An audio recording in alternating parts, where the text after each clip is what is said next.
Okay, and we are live, and we are finally back. How's it going, you beautiful people? I'm Cobalt GM, and we're about to start session 4 of the tabletop role-playing game Esper Genesis by Alligator Alley Entertainment. Before we begin, let me introduce my awesome players. We have the beautiful, dark, lovely... Hello. Playing our Keshian princess and now high priestess, Aura. Next, we have the awesome Alloy. Alloy! Playing the Ashen Forge warrior, Argus. Next, we have the magnificent Master Draco. It's season 2, episode 4. This is true. This is true. It is season 2, episode 4. And he is playing the Volna hunter, Rylan Bravestride. We have the terrific Tonto Tomahawk. Hello there. Playing Obi-Wan Kenobi, who has decided to infiltrate the Esper Genesis. I'm kidding. He's playing I knew I got the high ground this time. Right? Oh, man. Oh, I love your impersonations. Okay. Playing the fire-blooded Promethean Sagaricio. Lastly, we have the Titanic Typhoon 44. Nope. And he will be playing the Nope captain of the Nope ship and the Get Out of Here galaxy. No, he's going to be playing the Earthborn human captain, Jonathan T. Archer. All right. Also, I want to give a special shout out to Steve, Licia, Justin, Riley, James Nash, Aaron Cameron, who else? Aiden, the people at Roll20 Dad, who else? Matt Click and the entire Absolute Tabletop team. Love you guys. And we are also supporting your Kickstarter for Aether Nexus. Such a good game. But guys, don't forget to like, comment, and subscribe. But now that things are set... Oh, what's up? Since you brought up the Kickstarter, when does that wrap up? And how long do people have left in order to really kick in on that? That's a very good question. So go ahead and go over to Kickstarter.com and do a search for Aether Nexus or Absolute Tabletop. And all that information should come up. Yeah. But now that that's done, we get to hear a spectacular recap from our very own Alloy. Going for the speed run. So things happened. We made gumbo. There was shit happening with the displacer beast running around doing stuff. The paladin got drunk, the sentinel got drunk after his ship was destroyed. Princess Aurelia has been in a coma. It turns out that Tana was lying about a lot of things, and we've been summoned back to Dendis in order to get debriefed. The meeting with the Shadow Broker was happening, and they had to figure out a way to dupe him. That got worked on. We worked on getting our trademarks being revoked or being capitalized on for our benefit, because our image was being used for monetary value. And I think the other thing was you guys met with the Shadow Broker. You were able to convince him with a fake duplicate of the artifact you guys were trying to sell for. You got mad ducats. Yep. There was paperwork sent for everyone to sign saying you get no money unless we get money, and Tana and I have departed from the other ship. I like it. Very fast. Cover a lot of good points. Not all of them, I know, but I don't remember all of them. It's all right. It's been, weeks? All right, I'm impressed. All right, you're going to be starting off with 2 inspiration. Who else would like to go for inspiration and add in any missing details? Well, apparently we learned that Arcadius' other granddaughter, Karita, she's infected with some seed spawn infection. So forgot about that one. Oh, yes. Yeah. So both the captain and Sagaricio had to confront her about that. She is still on the ship, as is Arcadicus, but some things were done to ensure the safety of the crew, as well as threatening of the lives. Right. Yeah, executor. She's fine for now. Okay. So there was that, and apparently Archer's son. Ooh, what's Junior's name again? Jackson. Yes, Jackson. Apparently he wants to be an engineer like Sagaristio. He wants to be like Sagaristio. All bulk and brains and all of that, and get all of the ladies because he's not speciest. Right. Yeah, Cobalt. What, are you That was trying to a- say that I'm speciest? That was an awfully specific statement. What an odd thing to say. All right, and so, Sagaristio, you're going to start off with 2 inspiration. Awesome, awesome. I think that is about it, and it is time for us to officially get started with session 4 of, season 2, episode 4 of Esper Genesis. So, my beautiful players, those watching or listening, before we find out the fate of the crew of the Astral Horizon, even before we find out about the issues and troubles that are going to be befalling Tana and Argus, we actually cut to the other side of the Silrain Arc, the other side of the Esper Genesis galaxy, into red space, into the Lorendi Imperium. A few ships of alien design are docking with an even larger, massive vessel. Its size dwarfs that of moons. Various delegates, people of importance, of political influence,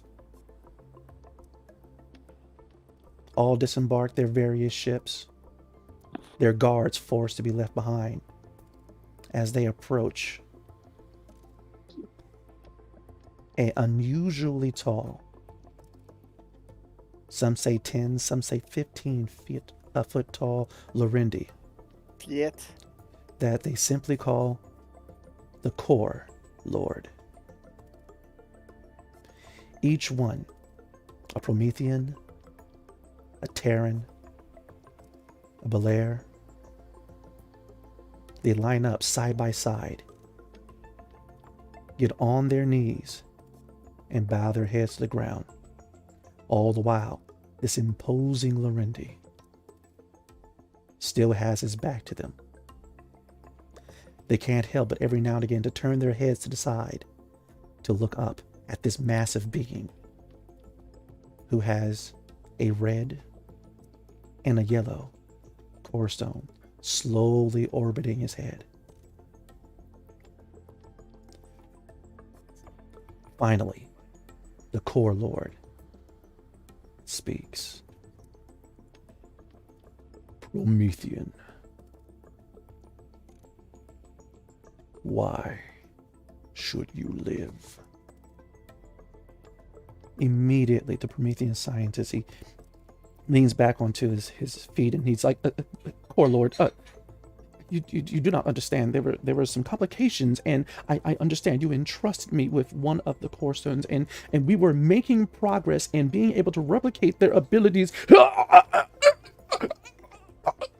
As immediately blood, then black fluid begins to pool out of his eyes, out of his nose, out of his mouth, out of his ears. Wounds began appearing, and the stains begin to appear on the outside of his clothing. The core stones began to glow a little bit brighter that are hovering over the head of the Core Lord. The other lieutenants begin to slightly shuffle away from this man that is currently dying. As a technique called virus is currently being inflicted upon him, as he's being completely wrecked by various diseases all at the same time, as the Core Lord is speeding up time to increase the torture, and while time is being sped up so its effect worsens, for him personally time is slowed as well so that the pain and agony lasts even longer. Within minutes, the Core Lord releases him and he falls over. One of the soldiers rushes to the man's side and checks for a pulse. He gives the acknowledgement that he's dead. The Core He's Lord dead, Jim. clenches his fists, rewinds time, brings him back to life. And now all of a sudden the Promethean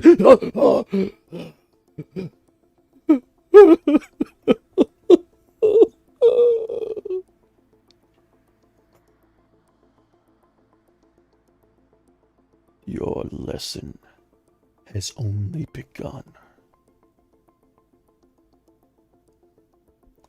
Belair. And immediately the Belair, the species that they're actually composed of energy housed within an exosuit, he immediately gets up and he steps forward just a few steps and presents this immaculate box that he got from Captain Archer. Core Lord, I have been successful in my endeavor and achieved the artifact for which you have sent me for. And he goes ahead and opens up the box. One of the core lords, the Lorendi lieutenants, comes over, picks up the weapon handle, looks it over, and then looks back to the core lord.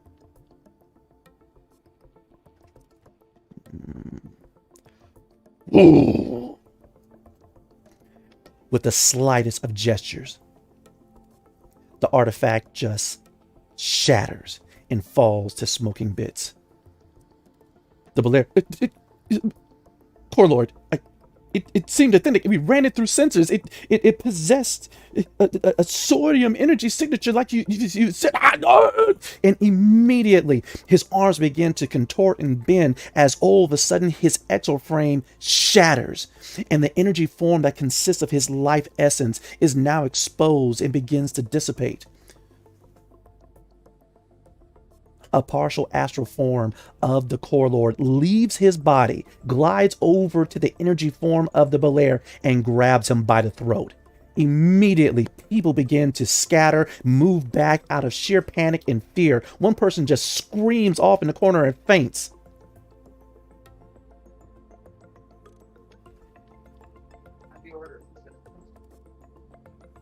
I will not tolerate failure. And immediately the energy explodes, leaving nothing but a scorch mark upon the polished floor.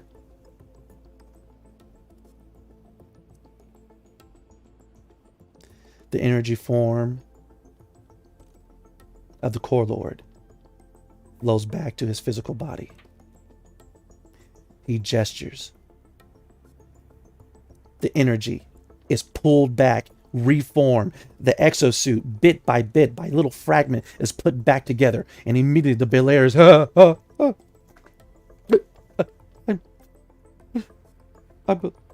alive.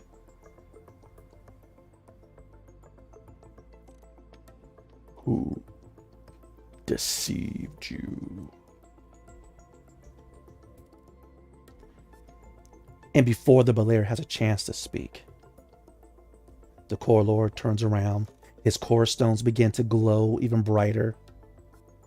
Memories, experiences, cherished moments, recent events are both ripped from the minds of both the Promethean and the Belair and held like a holographic orb in the hand of the Core Lord.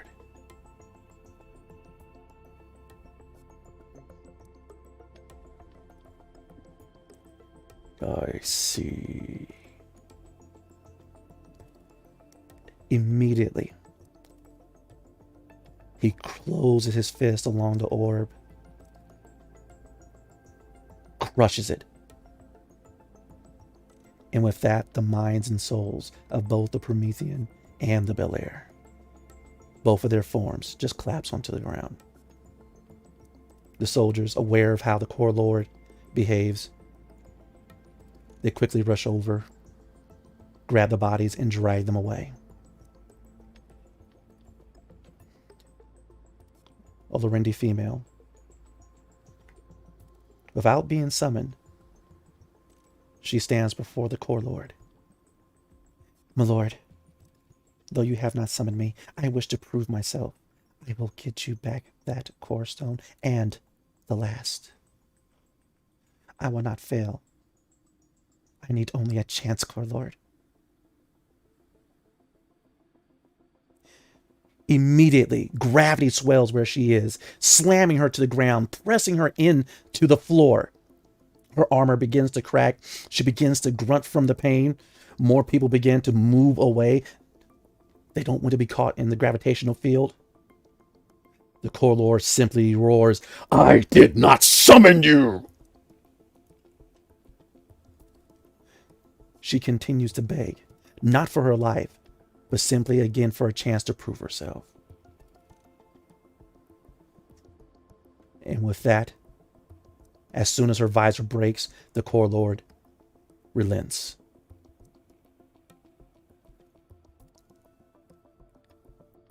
She slowly, painfully gets up.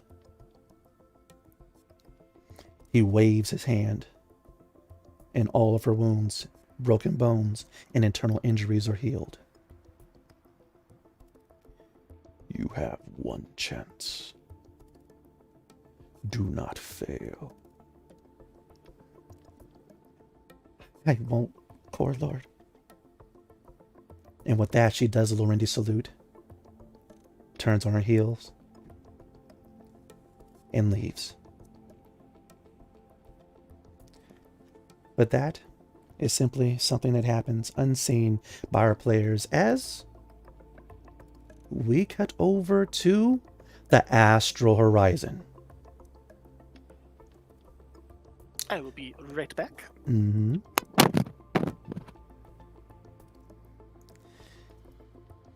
Captain Archer, you're on the bridge along with your wife and first mate Jane, as well as your son Jonathan.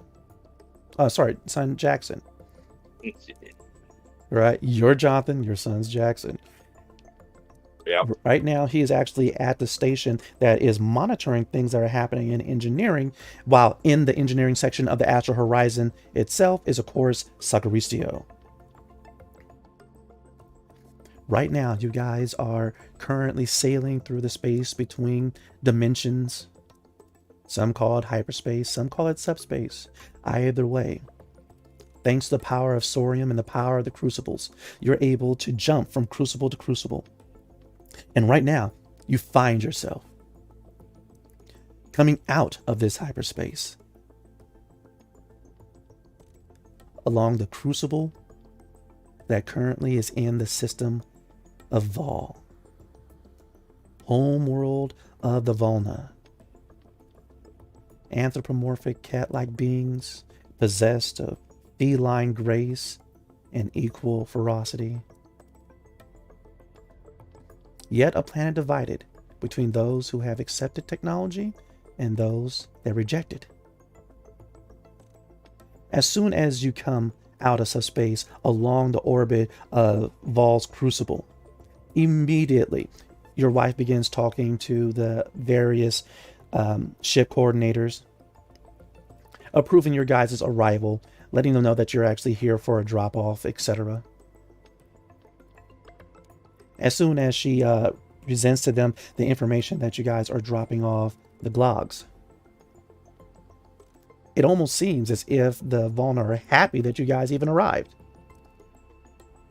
It's going to take about an hour or so before the Astral Horizon is able to land at Spaceport 9, as you guys have been instructed. Tell me, Captain Jonathan T. Archer, what do you do?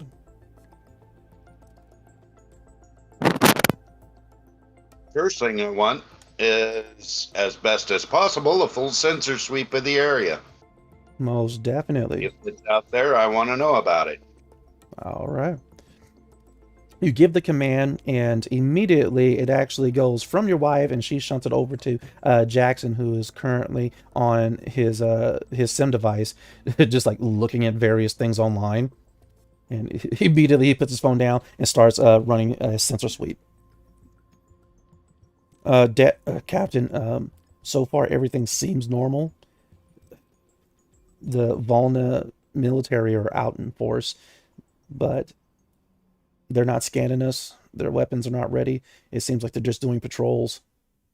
Not too much traffic going in and out, though. Keep an eye on anything that moves. Yes, sir. Full status report on the ship. With that, your wife Jane, she looks over. Oh, everything is looking great between Jackson and the Promethean. They really do have whole Astral here running very well. All systems running green, Captain. At her comment, the Promethean flipped the switch on my comm. Jackson, Soggy, thanks, boys. You did good with the ship. Yeah, you're gonna have to thank Jackson more for that one, sir. He takes to instruction rather well. Oh, good. If he's good at working with you, you got yourself a student. Well, I was kind of already a student of Sagarisio, Dad. We just didn't tell you about it. It's just official now. You think I didn't know? Oh. Fine. Yes, you know. Ugh. Sagarisio, as with your drones in place, everything is just humming beautifully aboard the Astral Horizon. The door to the engineering section opens up, and it is Arcaticus, the elder Promethean that you met inside the illegal biolab on the space station Pelavaro. Also, the grandfather to Carita. He comes in, and he's currently looking all over, almost proud of the work that you're doing inside of this engineering department. Sagaristio. Kind of turn to him and acknowledge him, and I'll hear him out. I need more power for Cynthia's egg. I had a thought that perhaps after Cynthia hatches, perhaps its shell could be converted into a type of chrysalis pod. Well, I could see what I can do about giving you a bit more juice, but... Well, it's better that it comes to me than that lizard and his constant thorium holographic things. Well, he is part of the crew, as as part of the crew as anyone here is, so... But what he's doing is helping us be ready for any eventuality. Playing games with holograms is not a help. Being able to get a functioning chrysalis pod, at least under my specifications, would work even better than this ship's infirmary. Well, I can't deny that, but it's... Like I said, I'll see what I can do. If anything, I'll point to number 3. You could probably sap a bit of juice out of him for a little bit. I'll be sure to recharge him myself. Thank you. And so he begins to leave, but then he finally stops as soon as the door opens and he's about to step out. He just takes a moment and kind of says over his shoulder, "Is Carita okay?" I think that's something that has her grandfather. Probably go ask her yourself. But last I checked, she's as good as can be, given the circumstances. That's all I need to know. Goodbye. And he takes off. The door slides up close. In the hallways. Oh, I'm sorry. Go ahead. I'm just gonna kind of shrug at that, and as I'm going through some of my diagnostics, and I'll get number 3 a little bit overcharged a bit to go do his duty to go power Cynthia's egg. I'm gonna send a message to Carita and let her know that her grandfather just wanted to check up on her. Mm-hmm. And told her and was like, let him know that you're doing okay under the circumstances. So hopefully you're doing all right. Because as far as we know, she's still under quarantine. She is. She's still locked in her quarters. And she hates it. Officially, she hates it. I mean, I don't blame her. Mm-hmm.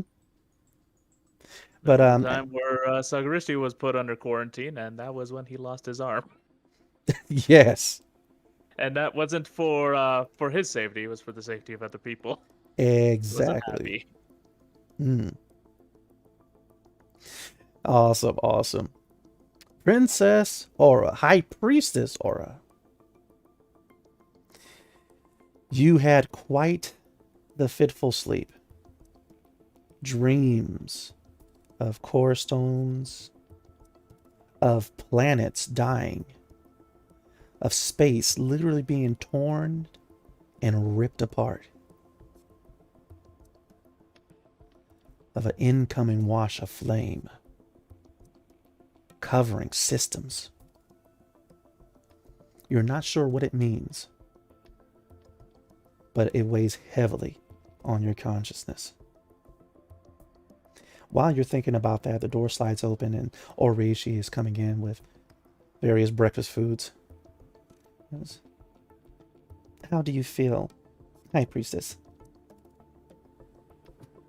Feeling great that I'm getting breakfast in bed. Well, you slept for a very long time. You really needed the rest, Your Grace. And also, you were twisting and turning, and I sang various lullabies to see if that would calm your spirit, but it didn't. And so perhaps this will do so.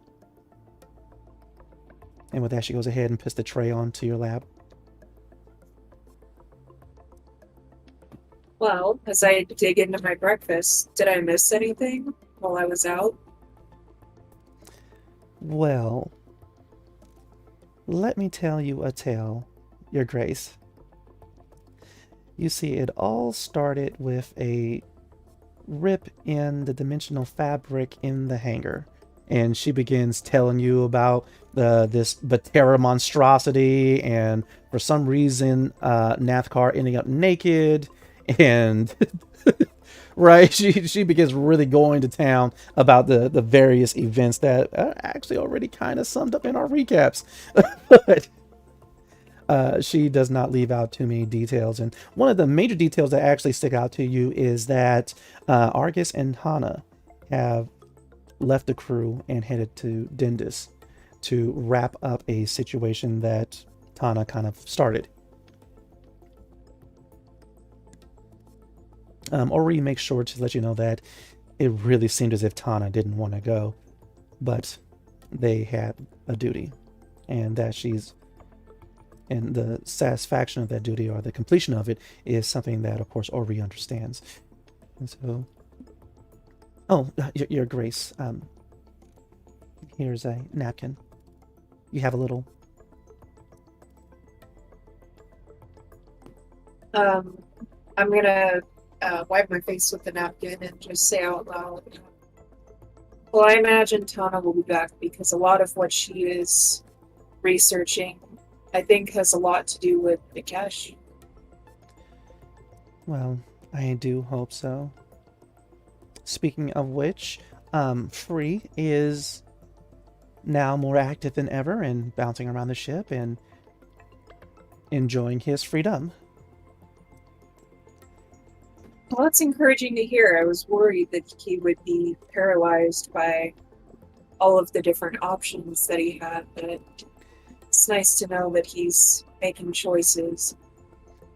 Seems to Indeed. be. Oh, he also enjoys saying no now that he can. It's a little And you annoying. blamed him.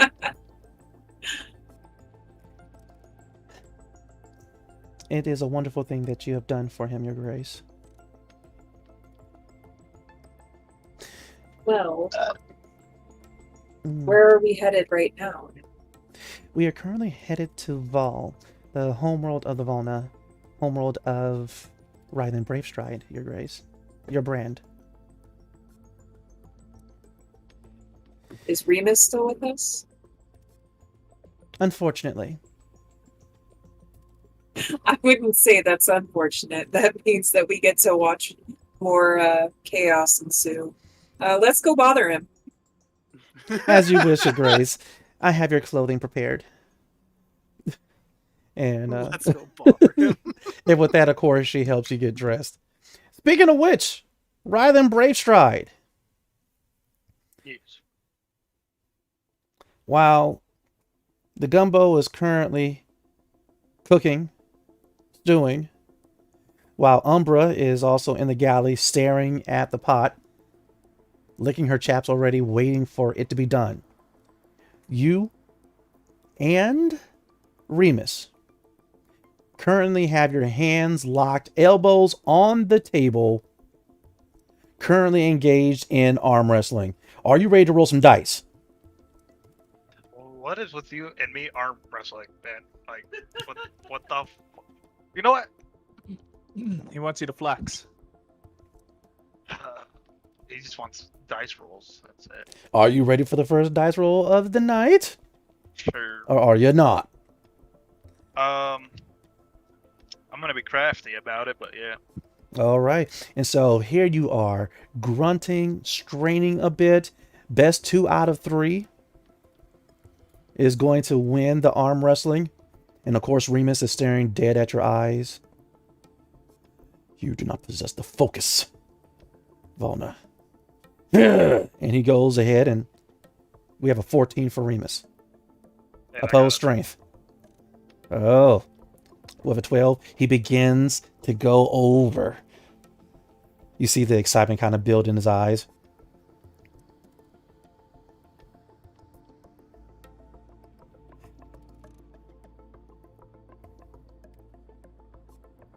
Concede now. Spare yourself the embarrassment, Volna.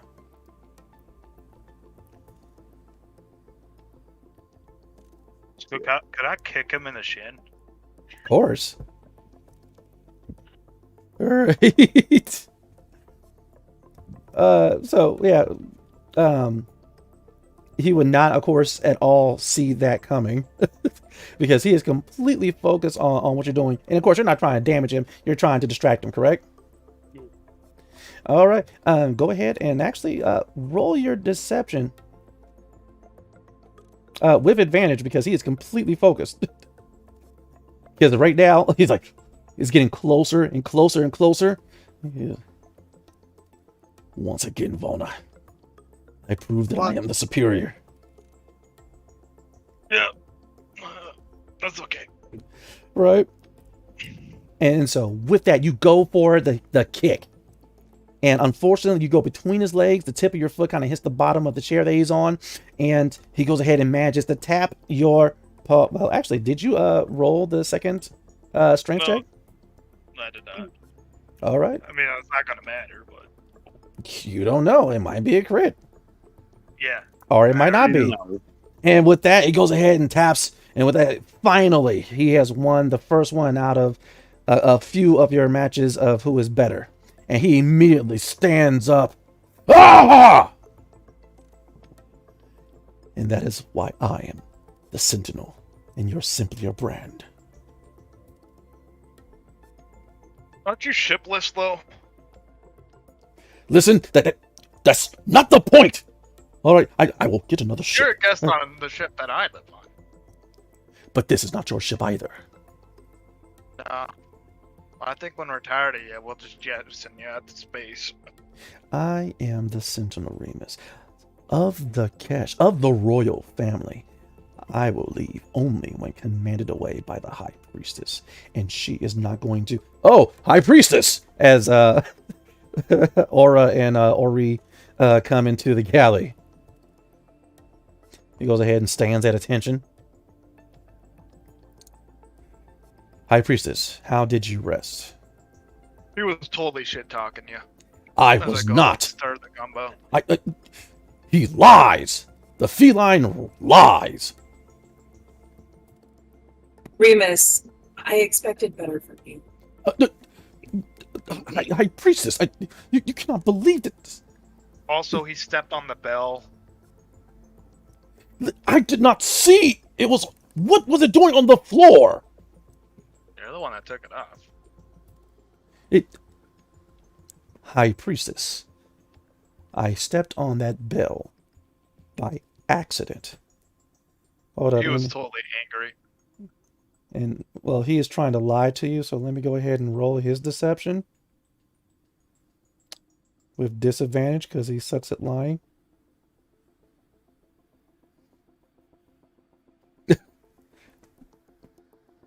Either way, he is trying to be as convincing as possible. It was an accident. That is what I said. Remus, you're adorable when you lie. How are you able to tell that I am lying? You just admitted that you're lying. I have not admitted anything that I am lying. I am asking for her discernment as to how it could be, not that it was. Was it the truth? Is that gumbo ready? I said you're getting some. It's for my cat. It's for my displacer beast. Phase beast. Even though it looks exactly like a displacer beast. Either way, immediately Umbra jumps up onto the table. And she is like snarling at Remus. Remus takes a step back. He's getting ready to go and materialize his sword. Come, beast. I have slain others. Cats, High Priestess. What do you do with It's an aggressive posture that this is not a pet. This is a ferocious beast. This is my companion. Umbra's like, I'm gonna Oh, kill that's him. right. You don't even know what a companion is because you are so lonely, man. You're so little. I am not lonely. You're so lonely. I have known companionship. I am not lonely. You're very lonely. That's why you missed your ship. You probably talked to it as you wiped it down. How I cleaned my ship is none of your concern. You sing its little songs. I do not need to stand here and be insulted like this. Your Grace, I take my leave. And he goes stomping You off. don't even have a room. Where are you gonna go? I don't know! And he goes stomping out. I built my companionship in there. I am not. He's lonely. That's for the cat. He'll be back. He always does this when he starts losing the argument. Wait, if he doesn't have a room, where does he sleep? That chair that you're standing next to. Exactly. And I keep taking his blanket that he keeps finding when he's sleeping. Well, now I actually feel bad. Don't. He's a dick. And with that, Umbra's nodding. Finally, Umbra just goes ahead and walks onto the counter that's right next to the stove unit that is currently cooking the goulash, the gumbo. Yeah, go get your bowl, Umbra. You left it in the quarters. Go get it. So Umbra's like, why can't one of the other beings get it? How come I can't eat out the pot? No, You never let me eat out the pot. Why? because that is rude and disgusting. How is it disgusting? It tastes good. It smells good. Why can't I put my face in it? Go get your bowl, or no gumbo. I'll quit making. That's how this relationship works. You get the gumbo from me. Go get your bowl. With that, Umbra just kind of stares at you. You know I'm more valuable to you alive. It jumps off the counter, making sure to knock over as many things as possible on the way down, and just kind of grumpily goes over to the quarters to get her bowl. Been a cat far longer than you. Yeah, with that, it teleports away. Ori immediately begins cleaning things up while getting another chair ready for you, Princess Aura. But High Priestess Aura, tell me, what do you say to Rylan Brave Stride while we have this moment? So I hear we're headed to your homeworld. Yes, we are. We have a cargo to take to the tribe of Labrador. Is it going to be awkward? Awkward going home? Yeah. I mean, no. Why would it be awkward? Well, I don't know. Like, if I had to go home and see my dad, Yeah, but that'd you be haven't had awkward. issues. I mean, yeah. But still, like, anyone you had, like, any enemies we should be aware of? Well, actually, besides besides the beasts of Val that can be quite crafty, we have some different ways that some tribes look at life. We got the traditionalist, the first hunt. Mm. They tend to dislike technology, hate it. They like to keep to the old ways of the Valna. And they like to make sure they use their old ways, rage, to attack other tribes that are more in tune with technology. We have some separation among the Valna. Some want to keep the old ways, some, like me, remember the old ways and keep some of the traditions alive, but also accepting that technology is needed. And then we have the ones that throw themselves completely into technology and leave the planet Val, and they go their own directions.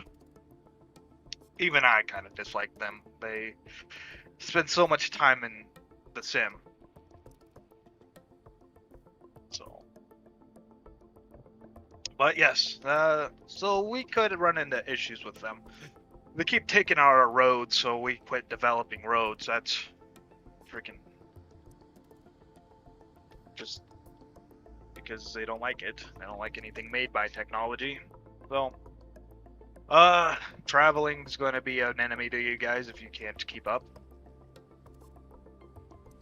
But other than that, there's no real concern if you just follow me. So would us being Kesh cause problems? Do you have bioweapons you want to use against us? No. Exactly. You should be fine. Also, how else do you think we get funding? Tourist. Mm-hmm. Oh, okay.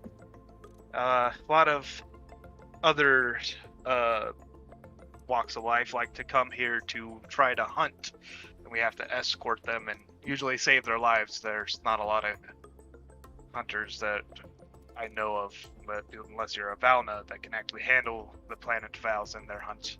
Mm-hmm. But a lot of try, and very honorably, and some die even on. Let me tell you, I've had 3 die on my watch, and because they did not listen. Mm. But also, that's when I take the odd job here when I'm not exploring other planets. That's what I usually do. So, there'll probably be a welcoming party. It's been quite some time since I've been home. Well, that sounds like it'll be fun. Yeah, unless they're engaged in a tribal dispute, then there will be no welcoming party, and I will have to put on the war paint. That could also be fun, I guess. Usually, some ways that we deal with tribal disputes is that we send the 2 strongest at each other, and sometimes it's a battle to the death, sometimes it's just a submission. It really just depends on how bad the dispute is, or it's a full-on fight. But usually we try to make up. After the mass genocide that happened, not many Valna anymore, so we try not to kill each other off, besides the first hunt seems to forget that we're not as great as we used to be.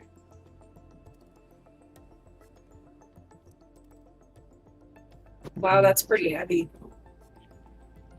Yeah. Never forget.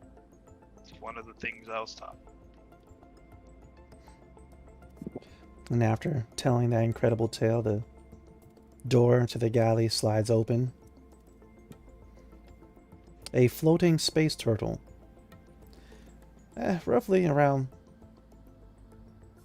about almost 2 feet in diameter, slowly, lazily bobs into the galley.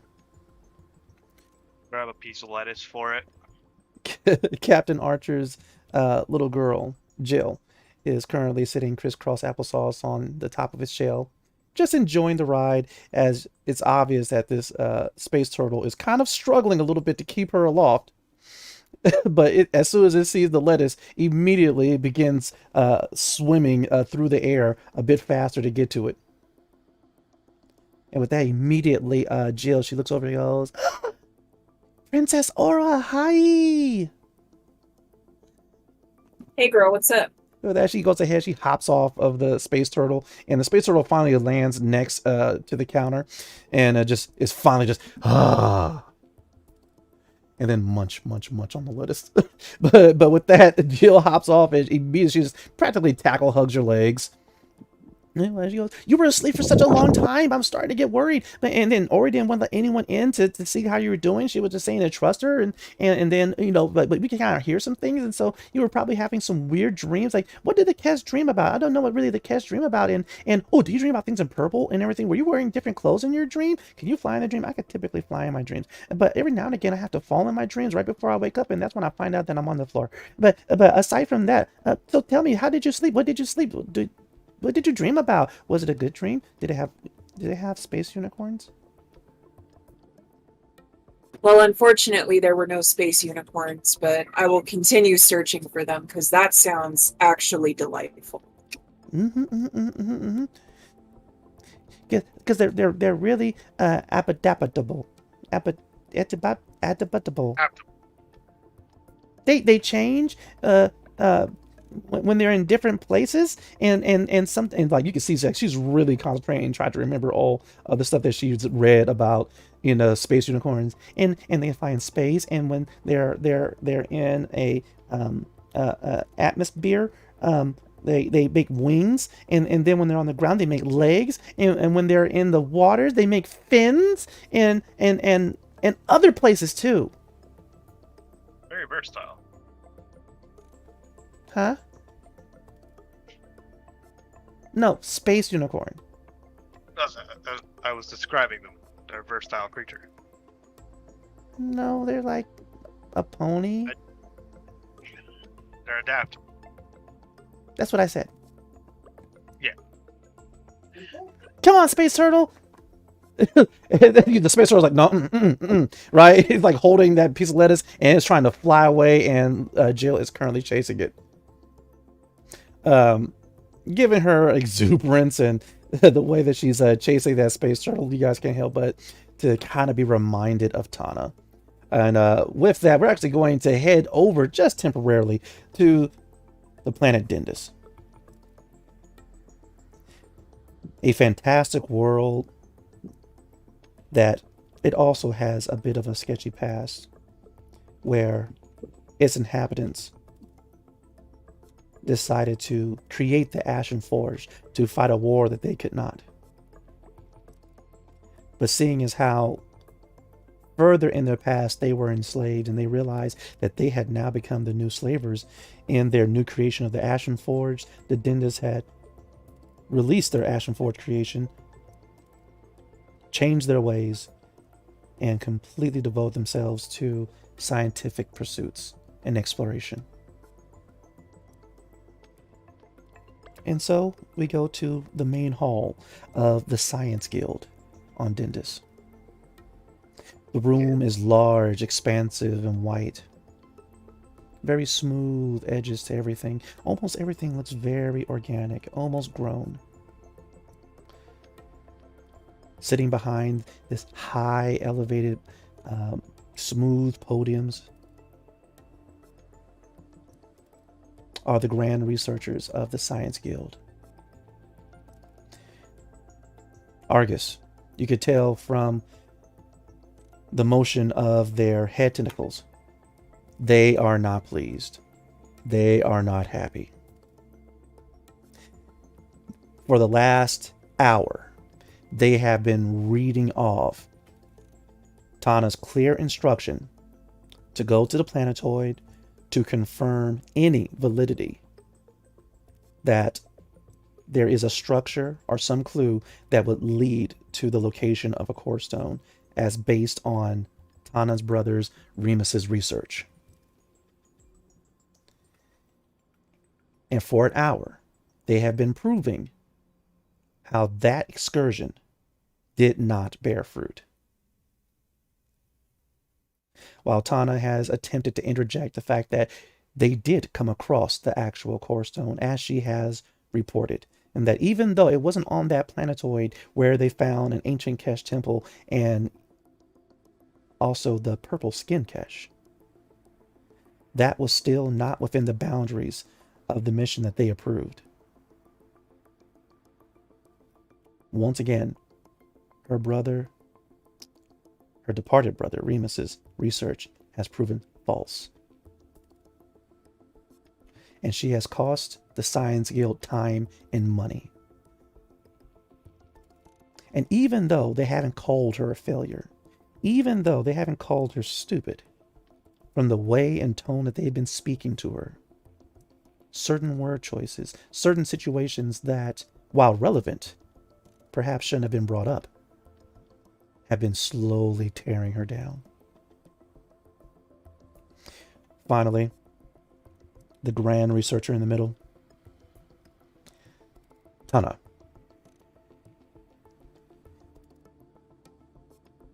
You have failed in your excursion. You have brought shame to your family.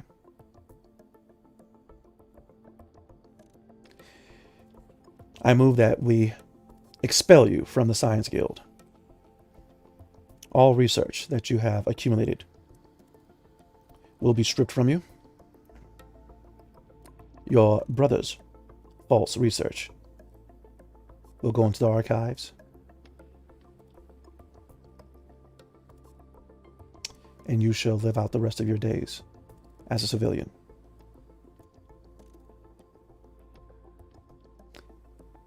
Do you have anything to say? And as soon as he says that, immediately the other grand researchers, they begin kind of like looking away like there's nothing she can really say. And you could tell Argus that she's currently like her eyes are just going back and forth. She is struggling for something that she could possibly say, but nothing is coming to mind. But that is when you grunt and step forward. Argus, tell me, what do you tell the grand researchers of the Dindus Science Guild? I'm sure she has plenty to say, but I will say it for her. You all are fools. You say that we went off mission, but we have found evidence. We have even come across core stones ourselves. They might not have been the spot that we originally looked in, but we found them, which is more than any of your research teams can say. And on top of that, have any of you even been on an excursion off-world? It never goes to plan. We were assaulted by Lorendi. We discovered a trapped civilization of purple-skinned Kesh, and we did what we had to in order to survive and retrieve the data.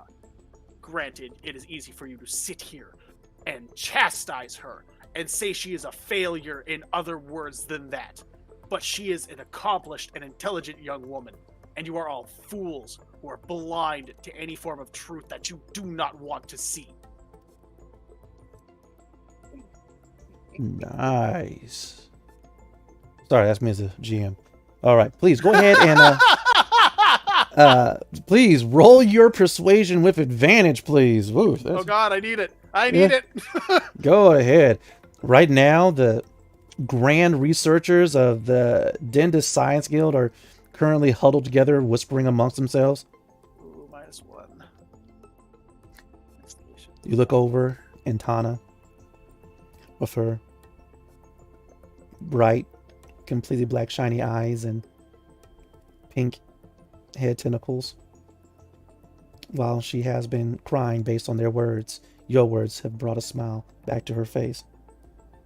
I'm gonna burn an inspiration on this one. Okay, I see you rolled an 8. Yeah, burn that inspiration. Re-roll that bad boy. Not +1.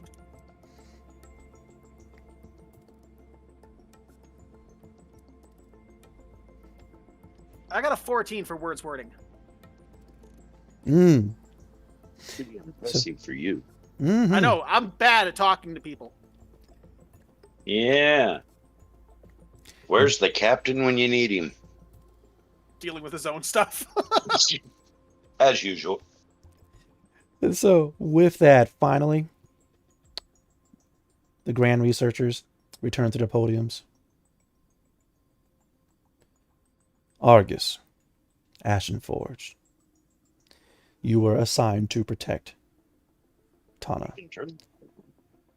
And as she stands before us, intact and whole, you have succeeded in your mission. You will be compensated. As for reminding us of the facts that we have already stated, that while she was successful in locating a core stone, she has not acquired it nor produced it, and she happened upon it by chance, not by research, not by study. Grand Researcher, did you not say our job was to study it? I do not recall there being a condition where we had to retrieve it if we found it. You did not even believe we would find it if we were sent out there, and yet we came back with more data than any of you have gathered before. Immediately, you're completely rubbing him the wrong way. While the other Grand Researchers, they're kind of like, he's kind of right. Right? It's like, you don't hear them saying anything, but you can read their facial expressions like, he has a good.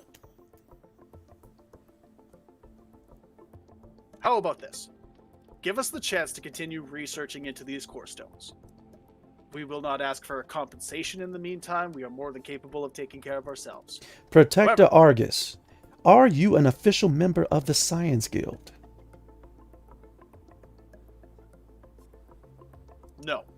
You're absolutely right, I am not. And yet, here we are, with more intel and the opportunity to learn about something like this than you've seen in your entire lifetime. Would you rather throw away this chance for your ego? This Science Guild holds its own council.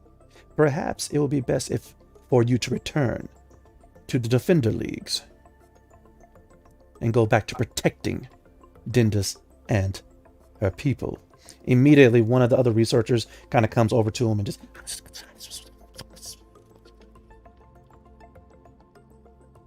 I understand that he has a good...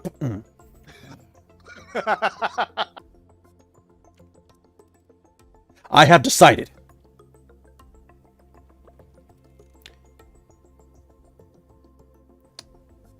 Tana, you are suspended without pay, but you will not be expelled from the Science Guild. Your research and the ongoing pursuit of more factual information, as well as the location of the core stones, will be given to a more experienced researcher. That is all. And with that, he goes ahead and stomps out. You see a couple of the other Grand Researchers kind of giggle, but one of them kind of goes ahead and gives you the Dindis gesture with their head tentacles. You know, like, good job, it's the best we could do. Sorry about this. He's a dick. I'll just nod. Mm. As apparently I understand head tentacle. Right. Yes, you have been around the Dindis your entire existence. You do actually understand that. Yeah, I'm fluent in understanding it, however, incapable of performing it. Exactly. And with that, finally, Tana, she kind of leans back and she, is just taking a moment to take it all in. She goes, Arky, do you know what this means? We're gonna get the hell out of here. Yes! Yes! Oh, Right. yeah. Do not recall them saying confinement to quarters or anything, so how about we get the hell out of here? Yeah, and she brings up her sim pad. Especially because I don't want them to find out that I'm stealing my brother's research back. Let's go. Immediately she starts walking down it. Well, I'm not far behind her. It's like, this was not a good idea. Yes, listen, I'm not the best when it comes to, alternative methods of computer programming, but I've read a lot of hollows about it. All right, I'm kind of okay. Immediately here, bam, bam. I'll pick her up when we're bolting. You go ahead, pick her up like a football, and take off out of there. The good news is, as you are running out of there, right outside of the Science Guild Hall, there is the ship that kind of brought you there. It belongs to actually a very good friend of yours, another Ashen Forge. His name is Captain Chorus Alar. And his lieutenant, Del Trivus, is currently leaning against the transport, looking at you with carrying a Tana underneath your arm. Gotta go, gotta go, gotta go, gotta go! Immediately, she kind of understands, hops into the cockpit, starts up the engines, all right, opens up the side panel for you to jump in.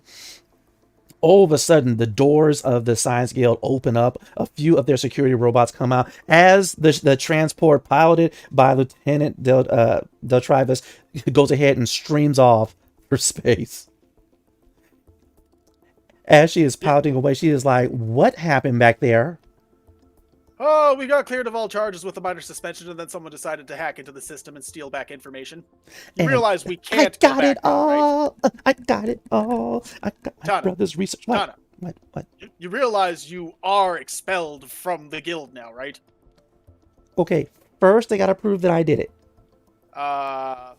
Did you not see the security drones? You were using your personal tablet. What? This isn't mine.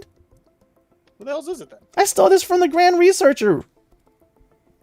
How do you think I was able to get access? I'm not that good. I fear there may have been surveillance equipment, though. We were literally in their chambers. Oh, pish posh. All right.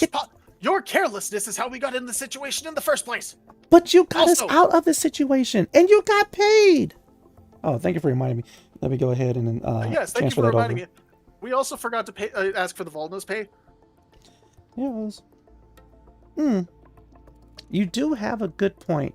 I'll guess I'm going to have to use this. And she holds up the cubal stick that belongs to the Grand Researcher. How did you end up becoming a scientist? You're clearly a pickpocket. Yeah. When did you even get close enough to him? Yes. We passed them in the hallway, remember? We had to go to the waiting room, and they were just coming back from lunch. Do you literally just wait and see if you can steal? Did you steal anything out of my pockets? Today? You've answered my question. Oh, see, you worry too much, Argus. All right. That's why I couldn't really defend myself or talk about it, because I was too busy with this. Like, get this. Look. My brother says that, according to his research, he actually had energy signatures of something Core Stone related on Val. They have these things called like the Twilight Caves or something like that, or the Twilight Labyrinth or something. Either way, look, we have another clue. And if I'm not mistaken, we have friends on Vol right now. I know. We're going to Val. We're going to Val. We're going to Val. Wait a minute. It's a double A. Isn't it pronounced Vale? I don't know. He's always called himself a Vol now. I presumed it was Vol. No. I've been reading Terran for a long time. It's Vale. But they don't speak Terran. But it's written in Terran every time I see it. Because Terrans were the ones who wrote the notes. What do Terrans know? That's my point. All right. Immediately, the beautiful atmosphere of Dindus kind of fades to the back, and the stars light up even brighter as you're able to see the massive capital vessel called the Dindus Shield comes into view.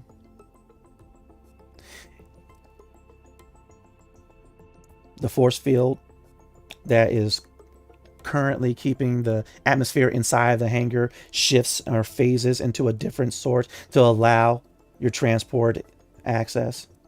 And as it lands, Lieutenant Del Travis, she gets up. Argus, a word? Yes, of course. And with that, immediately, like, Tana just comes with you like, oh yeah, me too. Tana, give us a moment, please. Fine. Well, I'll be in our guest and quarters. I mean, actually give us a minute. Don't hide around the corner. Go to the room. I'm not going to hide around the corner, all right? Honestly, I didn't have as much faith in my pickpocketing skills as my hacking skills, and I'm just impressing myself all over the place. I'm just giving her the look. Your face is going to crack if you keep on doing that. And she takes off running. I don't hear a door close. Because I didn't close it yet. I'm listening. Close the door. And with that, shh. She's most likely still listening. What's your point? What do you want? Argus, are you sure that you want to keep on with the Science Guild and being their Ashen Forge shield? Well, as the way things went back there, I don't think we're really working with them anymore. Yeah, best not if you ask questions, but long story short, she was suspended, I was not reassigned, and we're kind of going on our own way now. Argus, you're a veteran. You're a skilled military combatant. All right. We can use you. All right.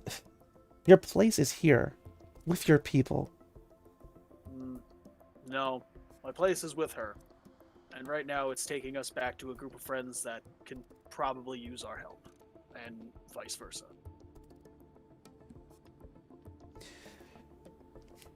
Well, I understand that. I do appreciate the sentiment, though, but I do feel our path is leading into a different direction than staying here. Well, the captain thought you'd say that. There's a vessel that you can borrow.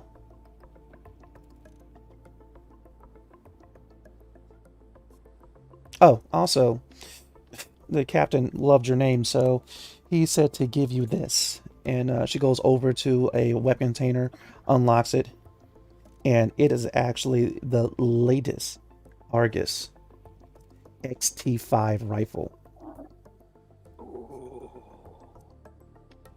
You're gonna have to send me stats for that. Definitely. I don't have words for this. She goes, yep. Precision Promethean design. Next gen Sorium reloading chip. Supposedly it won awards based on its ammunition reform rate, so I chose my name after the finest. yes, you did. I'll update the captain. And with that, she goes ahead and she actually sends the control information for the vessel over to you. Thank you, Lieutenant. With that, she salutes. Commander. I salute back. Okay, Tonto, we gotta go. Oh, you got a new gun. That's so nice. Oh, see, Told you. that's why I love Ashen Forge. You're right. They're good people. I told you she was listening. With that, the lieutenant kind of smiles and leaves. And with that, well, of course I was listening. I mean, you know me. Oh, so okay, let me hold it. Let me hold the rifle. Absolutely not. No, I just want to squeeze off a few. Okay, No. I just want to. I've never shot one before. It is mine, and no, you are not. Why are trained you in- being stingy? Really? Well, You're gonna call me stingy? Of After course you I'm just gonna got call yes, It I is- am. Fine, I'm gonna be selfish. It's mine. No touch. Oh, you're so mean. All right, you were saying all those nice things about me, and the signs all against those dicks, and what do I? And she's going stomping off. That's okay. I'm just gonna start walking away, and I'm gonna make sure she knows I am leaving. Argus. And she like comes falling in. Where are you going, Argus? Argus. I'm gonna punch in the command codes into my communicator and kind of like light up the lights on the ship that I'm heading towards. Are you really leaving? Are you really trying to leave without me? No, Argus. Pitter patter. Fine. And with that, she goes ahead. She hops into your guys' new ship. It's smaller than you prefer, but it will definitely do the job. And as Tana is strapping herself in, goes, I haven't really read the entire Terran database. What's a dick? You'll find out when you're older. And with that, you go ahead and shoot off. Just punch it, yeah. Excellent, excellent. All right, getting back over to Val or Vale, depending on how you wish to pronounce it. The astral horizon is able to go through the atmosphere, through the clouds, and to see this beautiful, lush, green landscape. Beautiful plains, forests, jungles. Every now and again, you're able to see the circular floating spaceports hovering above the tree line, making sure not to disturb the ecosystem of this lovely planet. Even now, in the middle of afternoon, the rivers glow. A beautiful green energy almost dances up out of it. Streams of light, very similar to the Aurora Borealis, just emanate from the major rivers of this beautiful world. Various flocks of flying creatures can be seen all over the place, and every now and again you're able to catch the contrasting red light of hover transports that are slowly making their way through the foliage.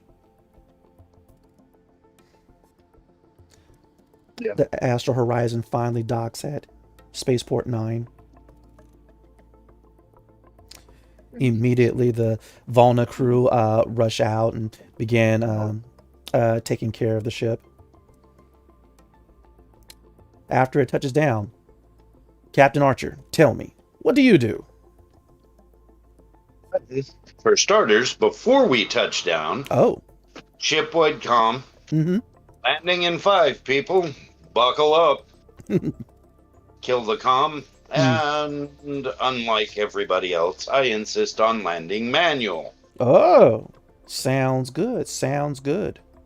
And so with that, you go ahead and you shift the controls of the Astral Horizon over to your station. Yep. Immediately, the Sorium begins to form the control stick for you. You go ahead, give it a good grip. Honestly, you do not have to roll at all with this, but you are able to just perfectly, gently touch down without a single hiccup. Almost to the point where it almost doesn't even feel as if the ship has landed. Everyone's waiting for that slight lurch. That same feeling you get when an elevator finally comes to a stop after descending. But even that sensation isn't felt. As you're landing, you're able to actually see through the cockpit, and you actually see, you guess you could consider him a friend. He's a transport guy similar to you, but like you, he also transports in things that, let's just say, are on the opposite side of legal. His name is Carl Spears, and right now he is like really rushing some of the Volna technicians to really hurry up with his ship.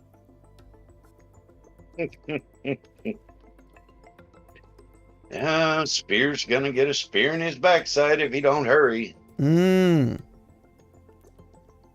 Most Hit the definitely. control to drop the ramp.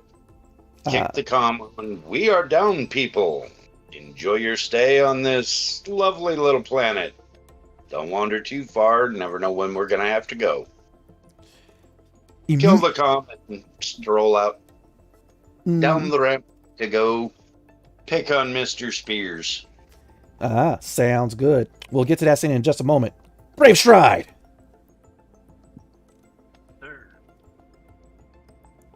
Umbra has had her gumbo. And she is currently just on one of the tables in the galley. She's not supposed to be on the table, but she's on the table just sideways and just sleeping peacefully. Every now and again, she'll roll over onto her back and just to roll over onto her other side. But yeah, she is currently in a gumbo-induced coma. Right. I'm gonna wake up the sleepy kitty. Oh, sure. How do you wake up Umbra? How's this better? Say that again? I'm just gonna pet her. And so with that, immediately she begins purring, and then she kind of grabs your paw, your hand, and with her paw, and just to make sure you get the very specific spots. Hey, we gotta put your pack on. You're gonna meet my home world. Yeah, yes. Is there gumbo on your homeworld? Where do you think I learned to make it? Let's go.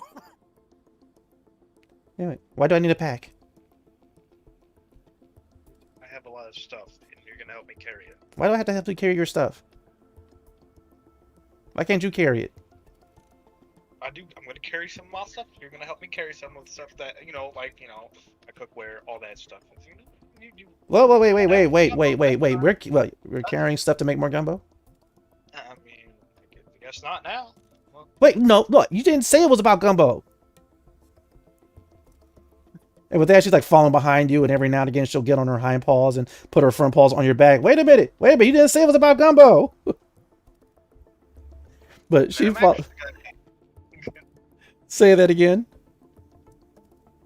But she followed me around, strapping her down with stuff. Mm-hmm. And I'm going to reach out to, I gotta remember his name. My uncle. What's his name? Yando, the Seeker. As my parents are still missing on their expedition, he was the one that I called home. This is true. Yeah? Are you going to call him right now? Yeah. Awesome. Let him know. You go ahead, whip out your comm link, bring up his sim link information. Dude, it takes a moment, and unfortunately, reception is horrible on Val. I mean, unless they're also on a spaceport or a city.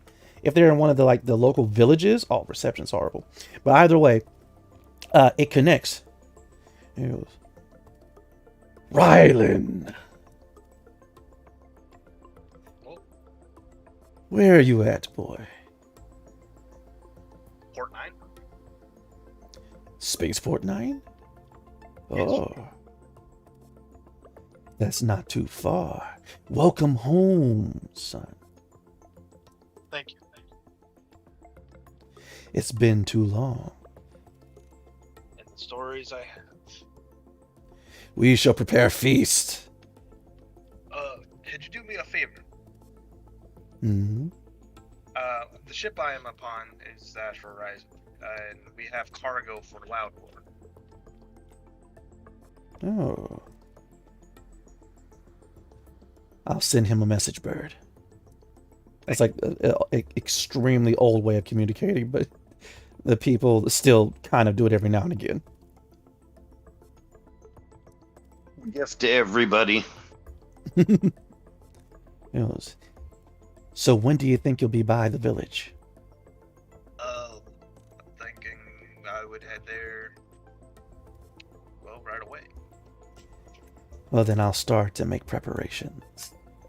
So good to have you back, Rylan. I guess I would have to wait to have Loudwar come pick up their cargo. Then I think after that I can head out. Well, you have my sim link. Give me a call when you're on your way.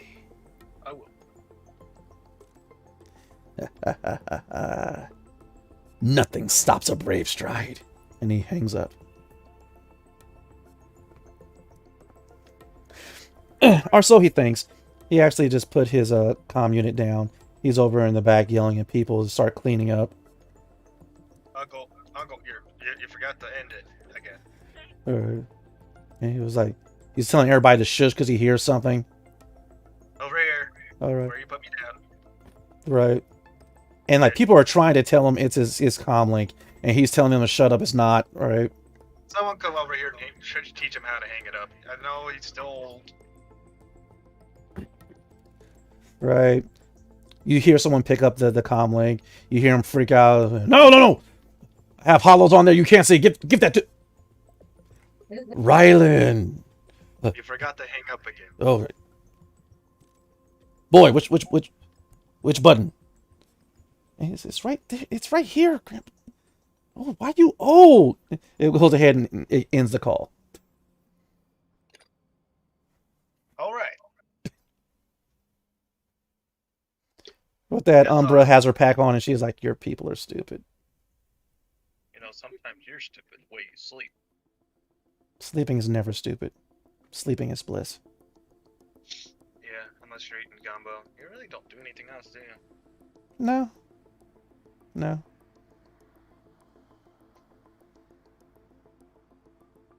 Well, we gotta wait for some people. And then Why? we'll pick up the-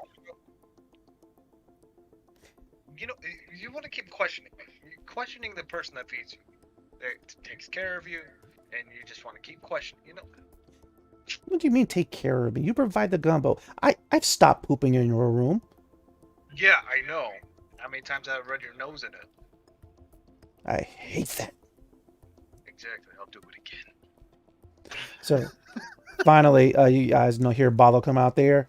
Again? Why? That's where you've been going. That makes sense, I guess. He doesn't mind. Oh, Right? he minds. I mind very much. Hey, freak, come here real quick. Anyway, he comes over and he has like this like ginormous rubber gloves on. So under the counter over there, there's a spray bottle. He goes, I can say it. I am angry. All right, Yes. your cat was pooped in my room 17 times. Damn, that's a lot. And Umbra's like, just proud, like she got her chest all out, I guess. You can totally spray her in the face anytime you see her. Umbra's like, I will kill him. I wish he would. I'll quit feeding you. He'll be the food. No, he won't. I don't think he tastes like gumbo. He doesn't, but you better not spray me in the face. And with that, Balo was like, your Okay, maybe don't spray. your cat's bigger than me. I'm not sure if this is a good idea. Wait, are you sure she's not going to hurt me if I spray her in her face? I'm not sure about that. Umbra's like, I will kill him. I'm about to do it now, just because. You're gonna. You know what, Free? I'm sorry. And Free is like, she's giving me that look. I don't feel safe. I will swear. That- I'm not comfortable right now. I will put dog treats in your gumbo. No. Yes.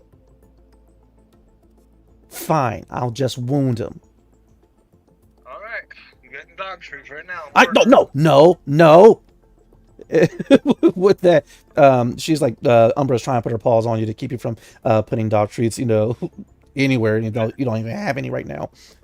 Yeah, I'm probably most of my food do I have to replace anyway. I keep feeding her. Right, and then immediately, Umbra stops and sniffs.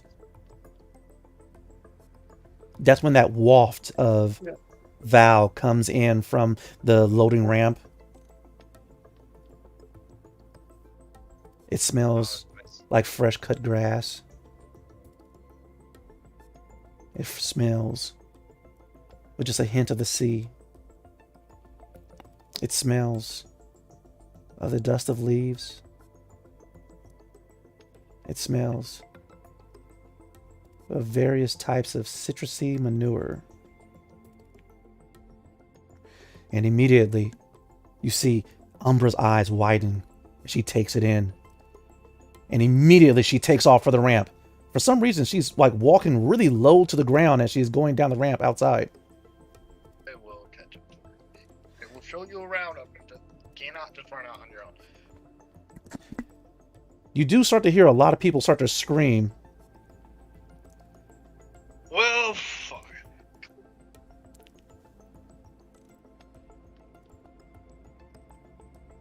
Umbra, do you want to explore? All right.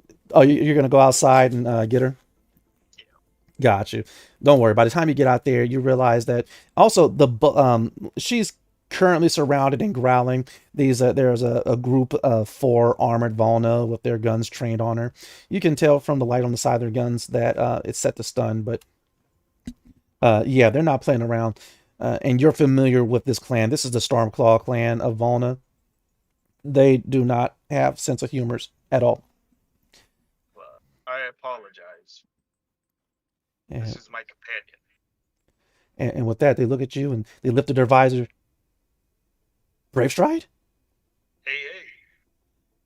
You tamed a phase beast? What haven't I tamed for anyone in a tribe? And with that, Umbra's like, I am not tamed. I am wild. You are I am not tamed. tamed. Okay, no gumbo for you then. Okay. Unless you come sit Dual down. possessing combo does not make me tame. I can actually make you other dishes. You Oh. just haven't asked for them yet. Well, maybe later. And with that, she just kind of lays down on her side, just kind of grumpy. And with that, he goes, like the storm claws, they come over to you, hey, and they're like shaking your hand and giving you, high fives and patting you on the back. And it was like, where have you been? Many a planets. And I just got off the space station in Helibaro. It was, oh, isn't that the backside of space? No one goes there. I know. I was there. Huh. All right. And while they're catching up with you, I also wrote a Drake. anyway, with that, their eyes get huge and they're like, no. It was magnificent. Let me tell you about it. Right? They immediately go into their utility belts. They pull out these small little cubes that once they squeeze, it lights up with a circuitry. And when they put it down, it kind of pops into a chair. All right. And they begin to sit down and kind of gather around you to hear the tale. But before we get to Captain Jonathan T. Archer and his talk with his friend Carl Spears, Princess Aura, Sagaricio, you guys have made it to the planet Vol. And already, the Sagaricio, the space turtle, is ready to go. And he's trying to push you out. And for you, Princess / High Priestess, Ori is currently trying to get you to put on a cloak. How thick is the cloak? Is it excessively thick, or is it a reasonable cloak? Unfortunately, she only has the thick ceremonial one. So she goes, Your Grace, I understand that it's going to be thick and it's going to be humid, but in my opinion, I don't think that they should know that the High Priestess of the Valis, of the Kesh is here. That may be a lot of attention we do not want right now. I'm gonna look down at Ori. I'm like, you know what? I actually agree with her, but I don't think that cloak is going to be. Oh, what's the word? It's too fancy for here. And she looks at the beautiful golden cloak. I see what you mean. Let me grab what I have. I know it's not as up to royal standards, but I think in this case, if you're gonna go for, something a little less attention drawing, that might be the trick. And with that, she nods and she takes the heavy cloak off of you, Aura, and begins to stow it away. As Sagaricio goes to get a more appropriate cloak, as soon as the door opens and he leaves, that smell of Vol and Umbra poop comes wafting into the room. Well, that's a smell. Your Grace, perhaps we can generate... What is... Oh, she did it again? It was like, It what, was- 17th, 18th time? Yes, there's something wrong with that animal. Hold on. No, I get Free on the comms. Hey, Free, did Umber poop in your room again? Yes! You should really put a lock on that. I do. I don't know how she gets in. She just teleports in there. You're right. Displacer Beast. Forgot, I don't have that issue. I guess it's in the name. Phase Beast. She just phases wherever she wants to go. As I think we just have to find a smell she doesn't like, and then you can spray all of your belongings with that smell that she doesn't like, and she'll eventually just avoid that. Cobalt, let's just face it, it's a displacer beast because she's displacing her shit all over the place. Dag dabbit. Okay. Yeah, go ahead, take an inspiration point. Okay. No making me laugh. Damn. I ain't trying to give out no more.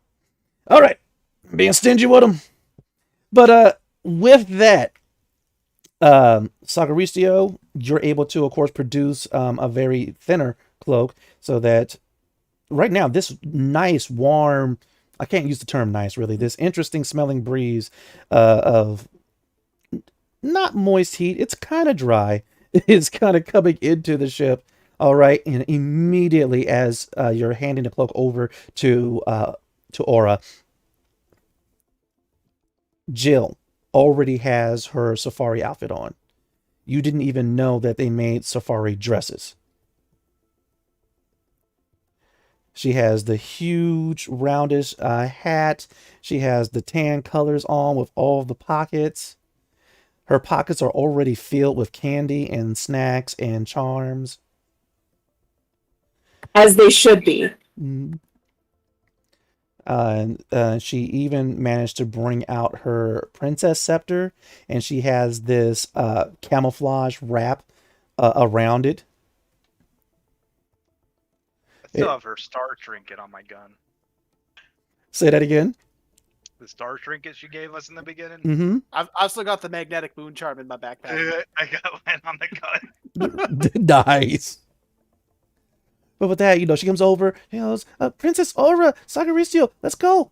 Dad's already got off the ship. Let's go. I want to see the planet. I've never been on Vol before. All right, and he says I gotta go. And Jackson is taking forever.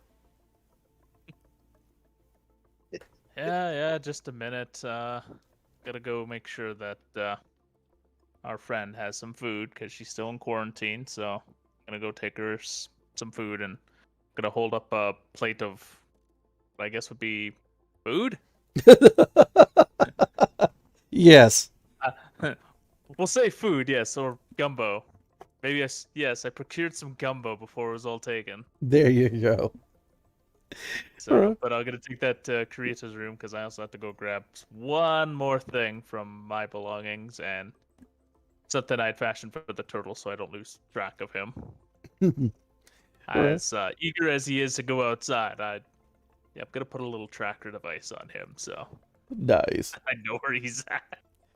Yeah, there's a good chance your space turtle might go a little astray on this huge world. Right. So yeah. While I go to grab that, I'm gonna go bring Kurita some food. Sounds good. And We'll let her cut to know that what's going scene on. in just a second. So I know Princess Aura, as Jill is literally trying to push you butt first out of the ship, and Ori is now getting involved in this. Tell me, what do you do? Come on, Princess, let's go. You cannot manhandle the High Priestess like this. Oh, right, little girl. Well, she is a princess too. See? And with that, Ori just like, I don't know how to take that, Your Grace. She's the princess of the Astral Horizon. He goes, yeah, I am. And I have a wand, too. As you wish, Your Grace. I'll make sure to pack extra water. All right. But with that, you guys are able to descend the ramp, and Jill is just wide-eyed, and she's like, wow. There's so many trees. And look, there's some weird birds and more weird birds, and I think those are bugs. And the bugs are killing the birds. So I'm gonna just reach out with a hand and gently place it on Jill's shoulder and be like, Princess, I'm gonna need you to stay very close to me. Okay, I know, buddy system. Can't go anywhere by myself. Mom keeps on telling me. One of those birds could probably fly away with you, so just stay close. Stop reading my notes. Okay, so... All right, Sagaricio, you head over to Kurita's cabin. And the door opens. She is just lying on bed, feet propped up against the wall, currently throwing a bouncing sphere off of the wall and ceiling and catching it. I'll give a knock on the door. Kurita, that's me. I'm bringing you in some food. I'm glad you remembered your prisoner. Well, it's wouldn't be so good to have someone like you die on the Astral Horizon. This is not a prison ship, but we are also ill-equipped to handle quarantine procedures like this. And so, with that, she goes ahead and goes to kind of scratch her head. Her sleeve slides back, and you're able to see that the seethed virus has spread a bit more on her arm. I'll put the food down on the table and kind of lean against it. It's like, so, how's it going? I see it's not progressing as quickly as we thought, but it's still progressing. Oh, how's it going? Oh, it's completely Nova. Here I am, completely locked in a confined space, watching reruns of Hollows that are currently numbing my brain. How's Oh, it going I'm out there amongst freedom?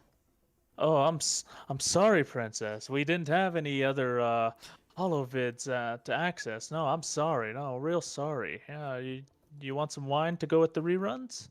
No, but I would like to know, what is that smell? Are you talking about the more nature smell, or are you talking about the more what the hell is this? Get it off the ship sort of smell? What the hell is it? It smells like wild poop. Yeah, that would be Umbra. She has taken an interest in filling Free's room with her fecal activities. Okay, you don't have to get fancy with it, all right? Okay, maybe I don't want out of this room if it smells like that throughout the whole ship. Ew. But It's mostly just Free's room, but he's working on that again.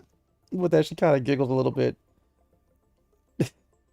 Okay. She's not gonna come to mine because I'm Ryan's right in engineering. She don't like that. She don't like the sounds I there. think both suck to be free. Well, thank you for the food. I'll live to complain another day.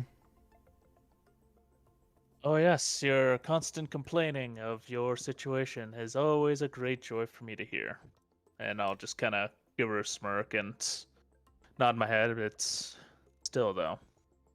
Sorry about your situation. And sorry, I'm not more grateful.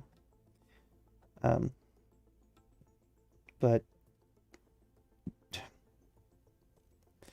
as sad as it is, you're like the best friend I got.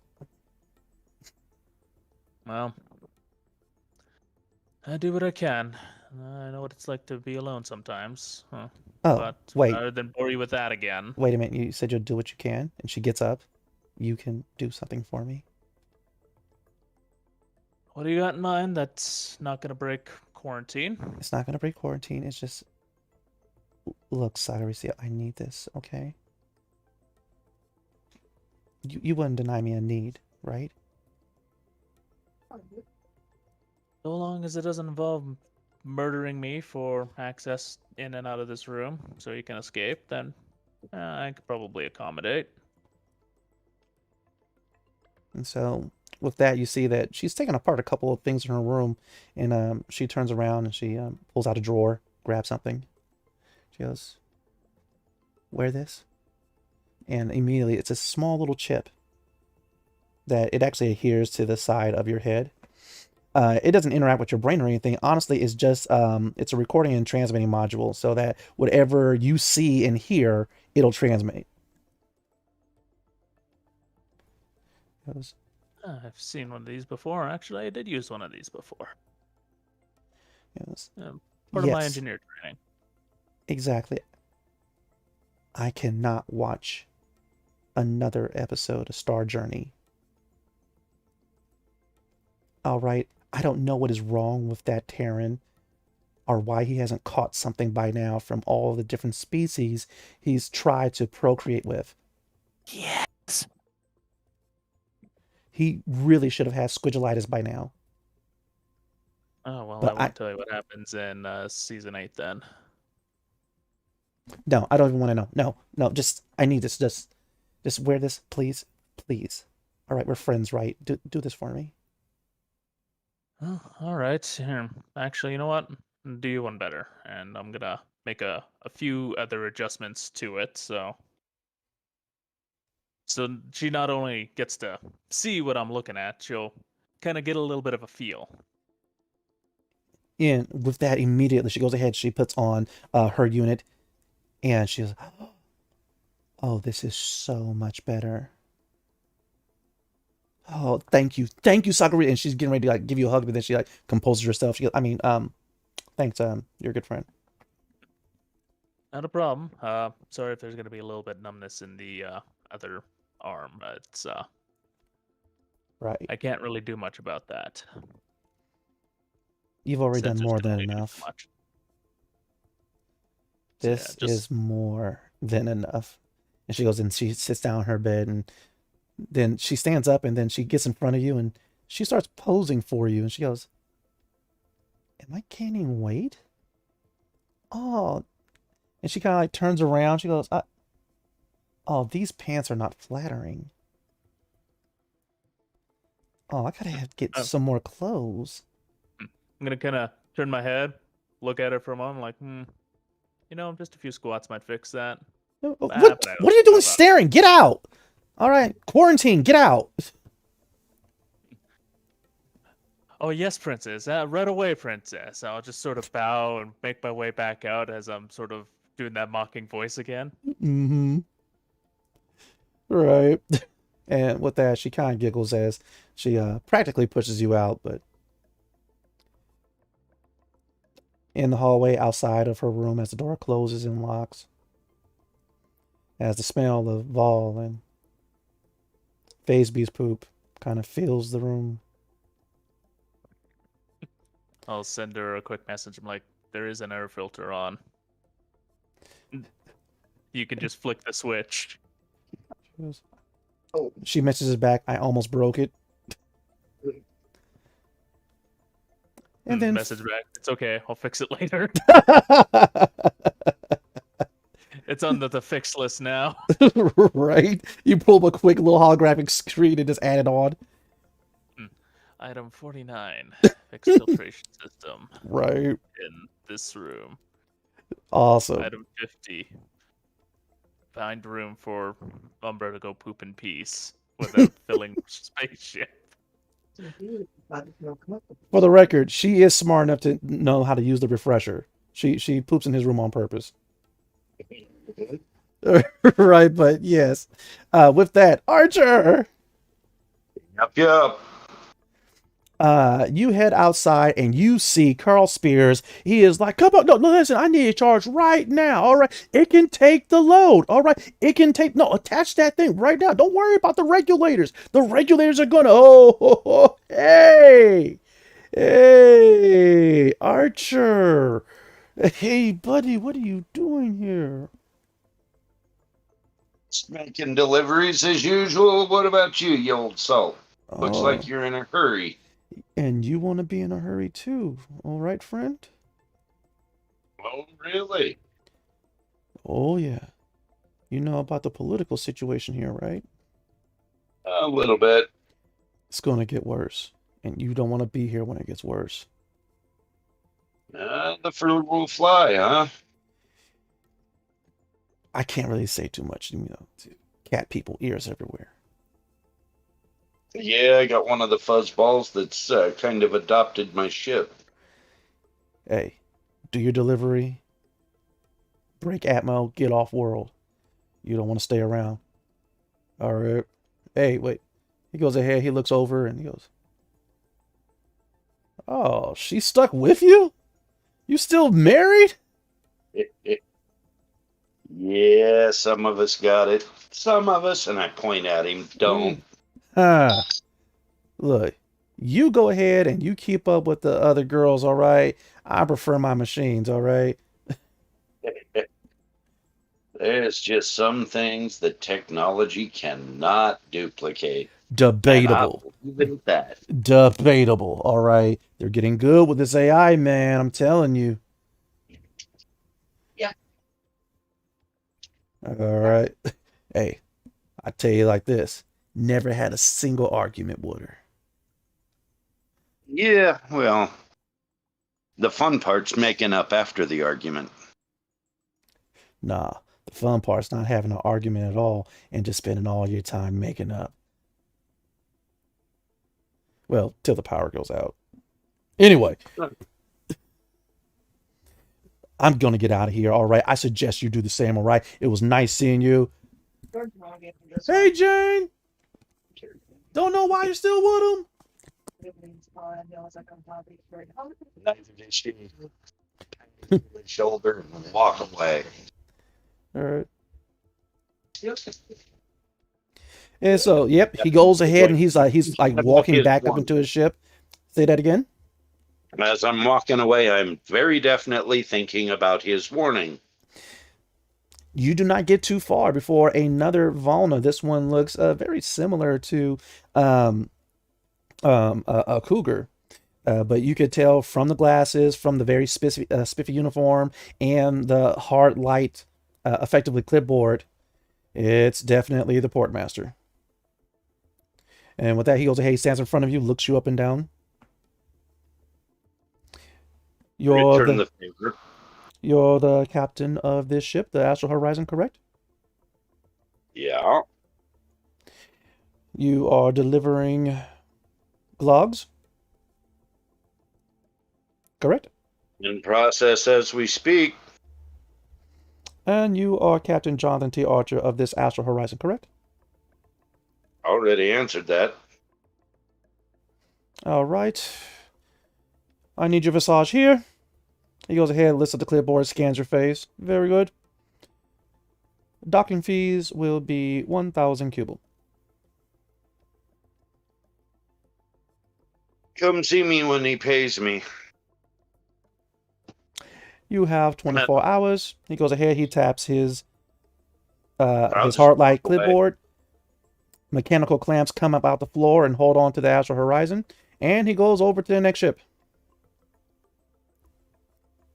Yeah, not a problem. As you're going back towards the Astral Horizon and you see Aura and Jill are kind of walking along the very circular paths and looking out over the edge. The good news is that there are force fields in place, so you don't have to worry about Jill like falling off the edge and plummeting, 40 plus stories into the forest below. No, I'm not too terribly worried about that. She's with the princess anyway, so she is.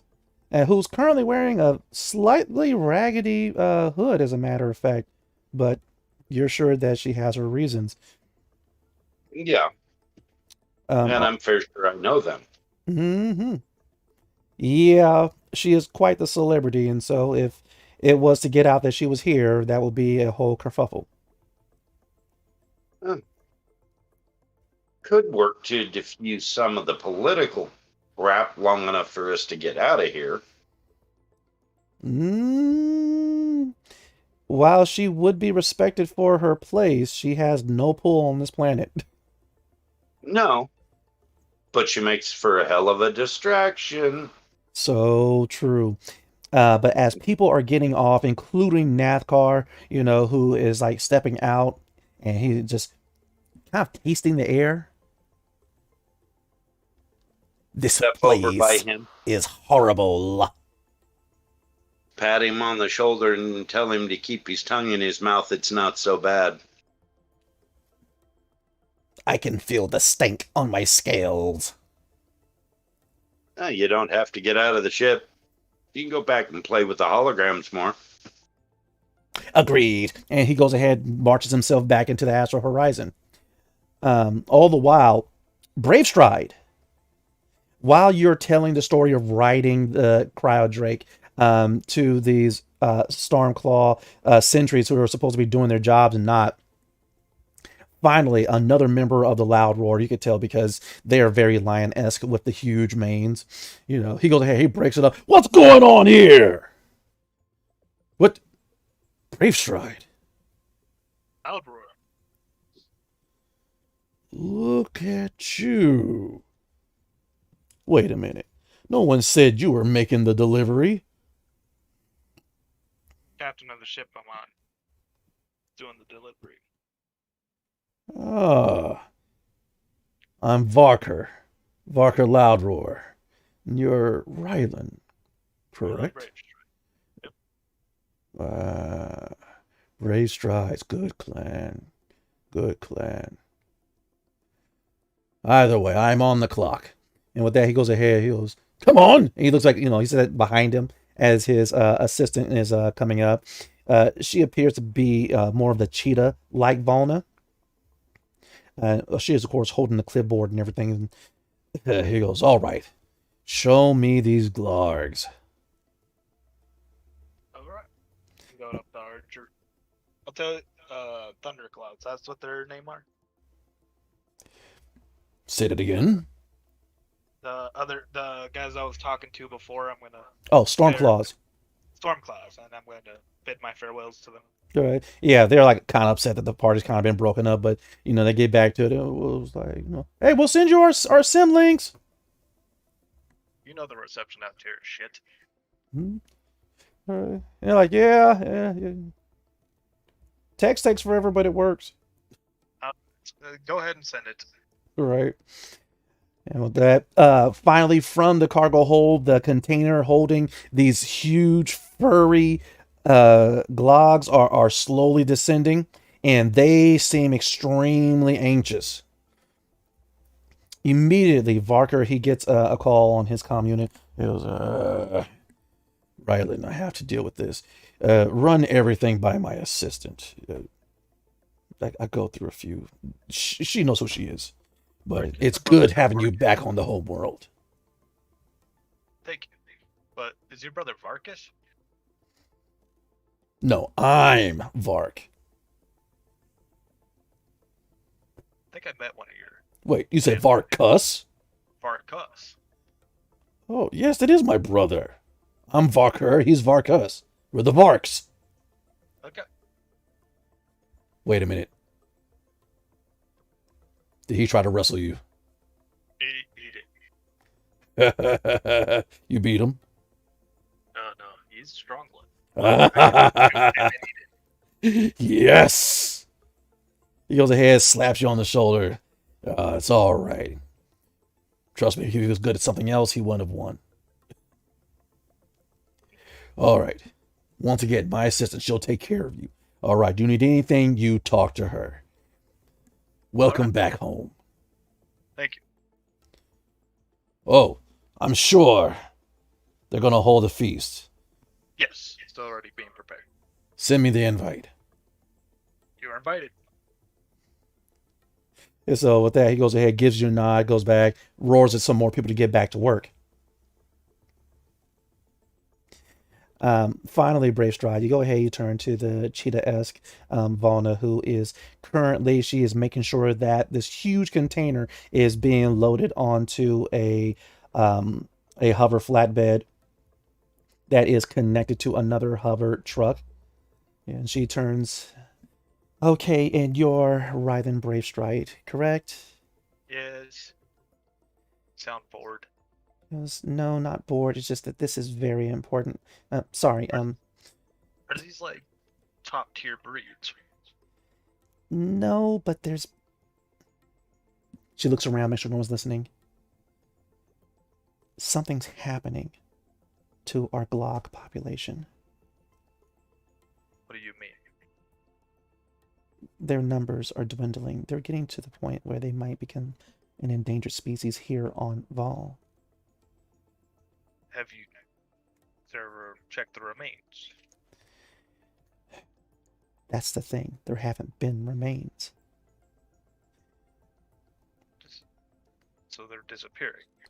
We've corralled the remaining Glogs to a very large enclosure to keep a better eye on them. It's at Outpost 3. That's where I'm taking these. We're trying to help encourage mating and repopulation. But something is eating them or taking it back to its lair, or the first hunt is taking them and getting ready to rally. That's what we thought, because we know that the first hunt likes to use them as mounts. But, of course, they claim not to know anything, because they are highly uncooperative. Well, secrets is something you want before engaging in a war. Um, I mean, I could do this myself, but would it be too much to ask for your assistance? I can help.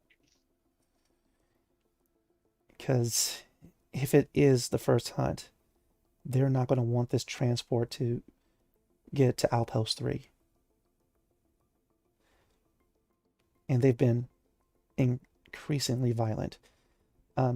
Do you know anyone else that can handle themselves in a fight? My pack. Let me introduce you, and I will call everyone around. All right. Princess Aura, you have been called. Sacaricio, you've been called. Captain Archer, you've been called while probably examining the boots on the Astral Horizon. No, actually, I was watching them, but Mm-hmm. that's okay. He beeps. I'll step up behind her with all due stealth. Right. All right. And with that, this kind of cheetah-like Vona, she looks around, she goes, "You've quite the pack, Rylan Bravestride." As I'm staring over her shoulder at her tablet. And it does. Interesting. Yeah, it is. You're looking at her tablet, and right now she has the route that she's planning on taking with the hover vehicles to get to Outpost 3, and there have been reports of strange activity in that area.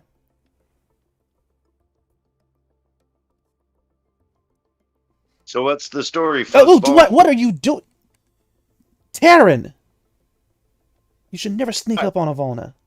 Archer, this is, and I haven't got her name yet, so I'm just waiting. Yes. Oh, that's incredibly rude of me.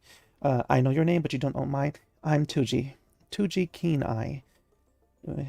Not so keen. This is a very expert man at disappearing and appearing when needs to. I see, and he is very good at it for a Terran. But please call me Tuji. You are the pack of Rythan Bravestride. Interesting.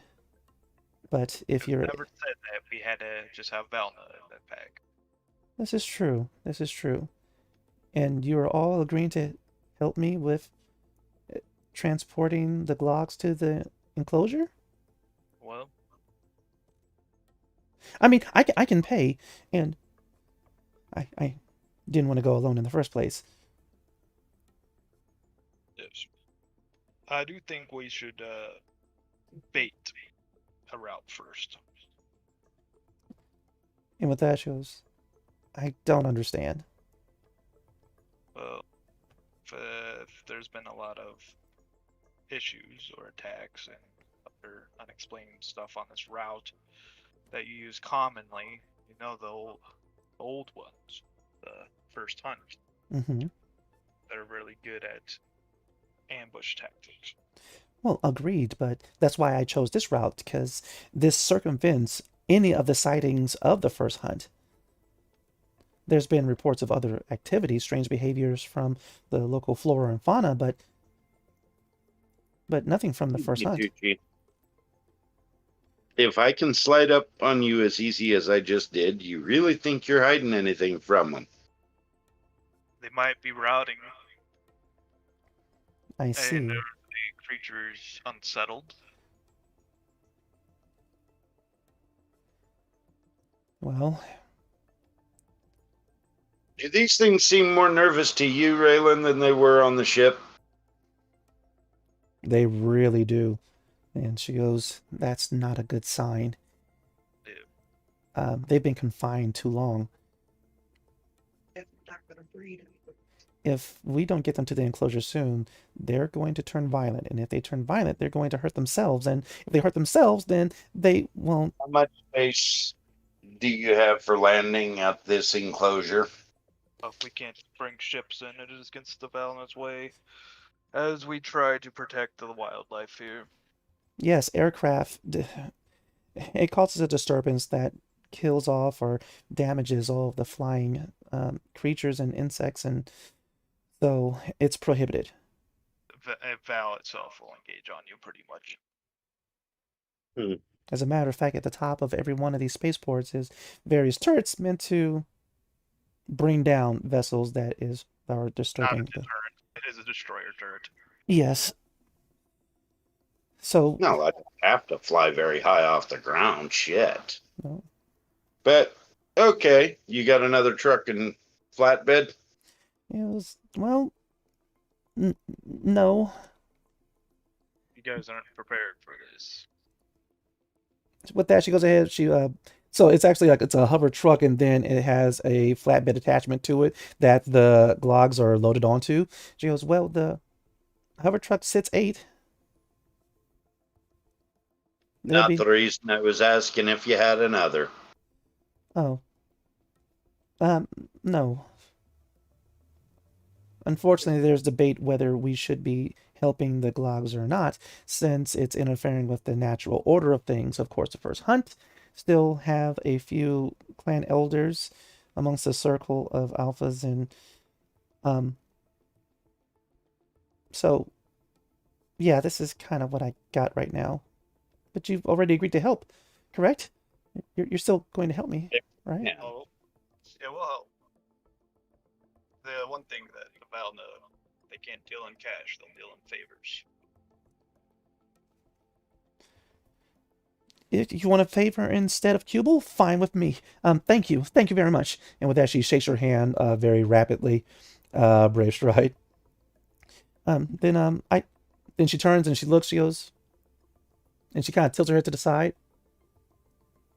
Are you Kesh? And immediately Ori stands in front. I am. I am. You don't have to worry about it here. Everyone's a tourist. Well, if you believe these Kesh are able to handle themselves in a dangerous situation, then I trust you, Ryden Brave Stride.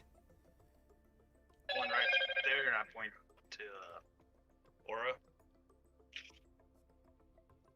She's taken down many a foe just by staring at them.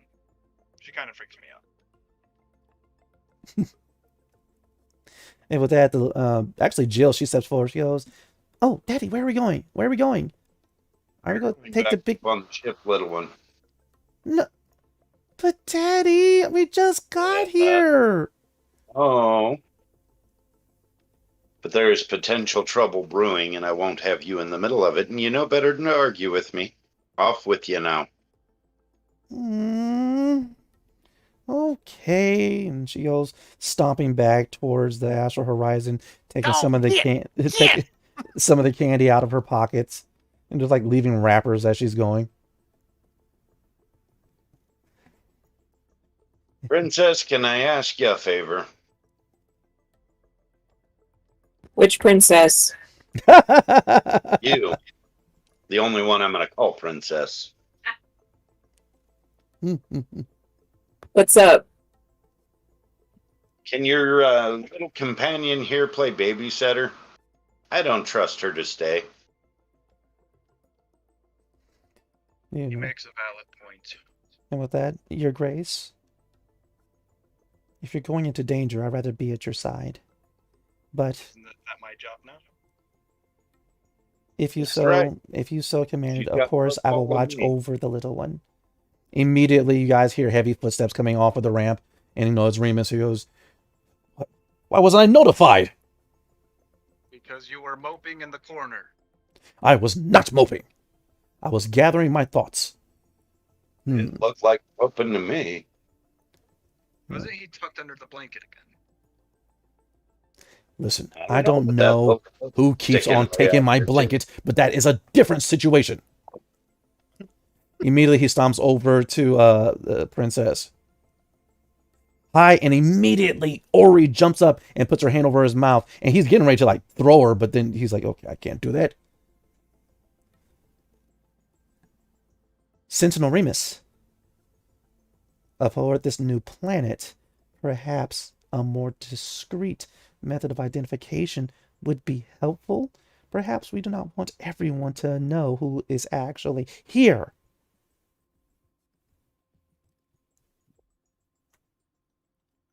Bondservant, I will let this slide once.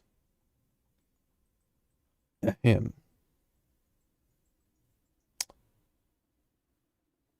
Wherever you think you are going, I am coming along with you, he says to you, Aura. Your gear. Say that again. I just look at him and said, "Get your gear." And All of his gear got destroyed on the ship.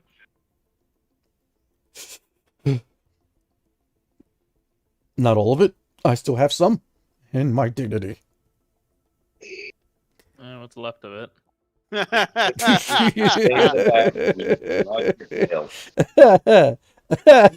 Oh, crap. Funny. Okay. Yeah, take the inspiration, Saga. All right. Anyway, with that, Ori, all of a sudden she has his face and she goes, she kind of tugs on your clothing, Aura. Perhaps someone of incredible skill and power would be better set to protect the little one. What do you think? No. Ship safe here on the port. Hmm. You need to keep her on the ship. I need his abilities with us. Ori, there is no one on this ship more qualified to be Maybe friends with a princess than you are. As you wish. As you wish. And with that, she goes ahead and heads towards the astral horizon. And with that, Remus, he looks over his shoulder. It is good that you finally remember your place, small one. I'm gonna go up to Stormclaw real quick. The group. Mm-hmm.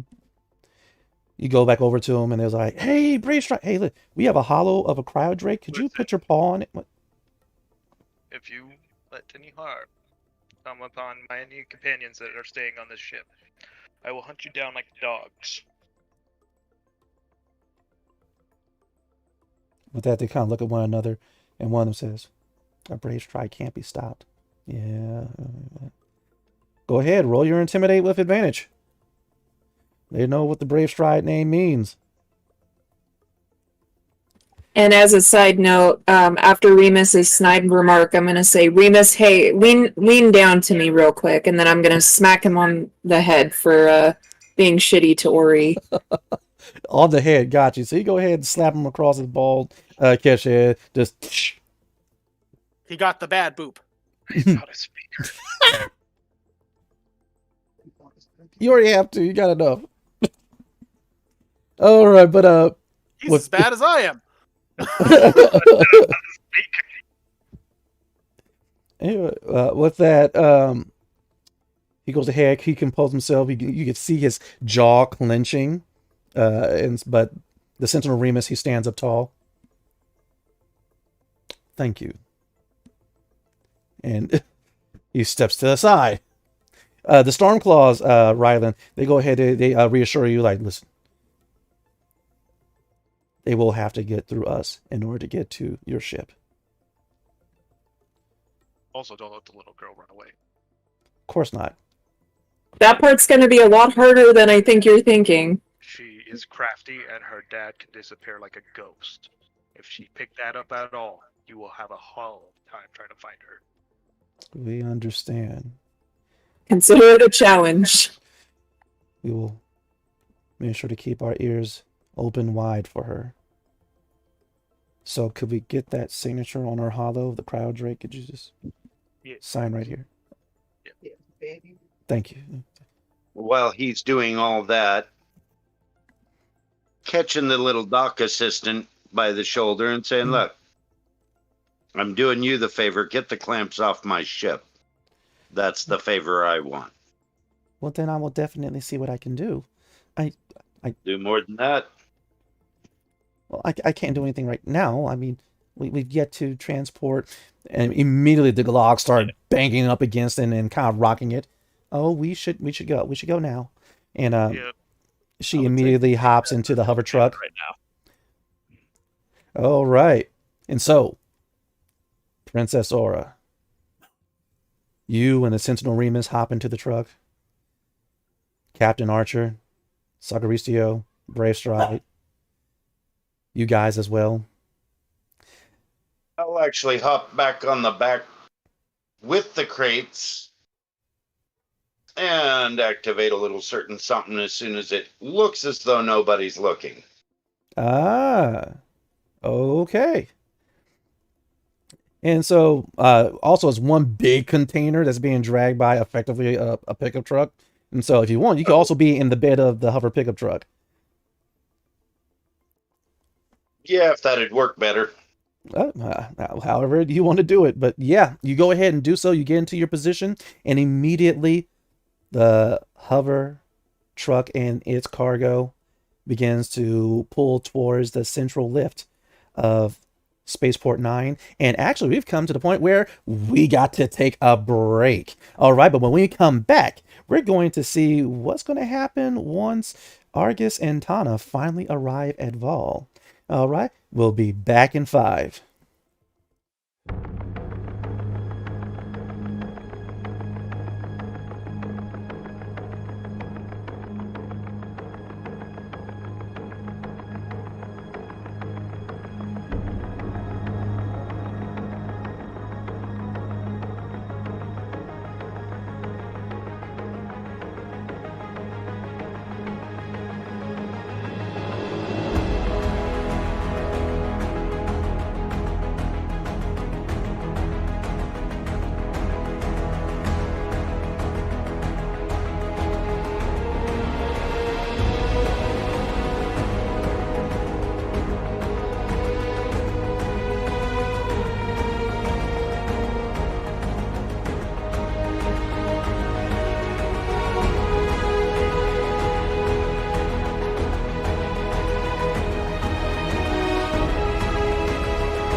Oh, and we're back.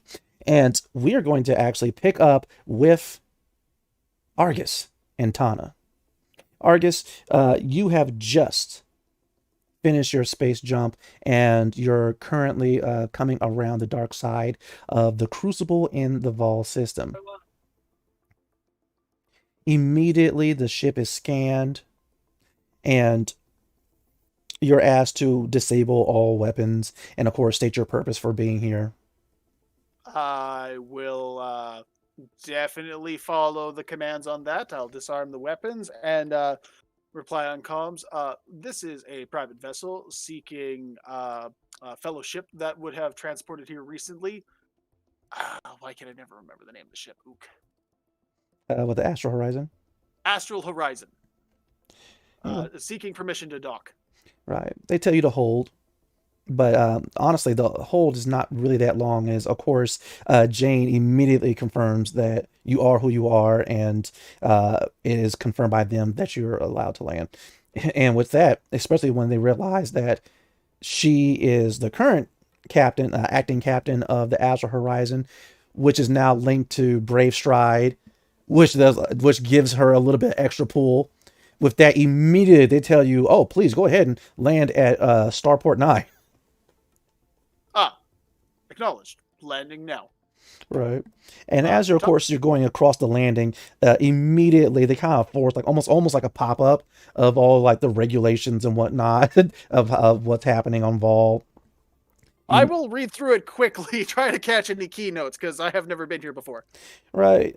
The gist of it is travel between the spaceports as well as the cities is only through hover vehicle. And if you're actually trying to visit a village, that's only on foot or by mount.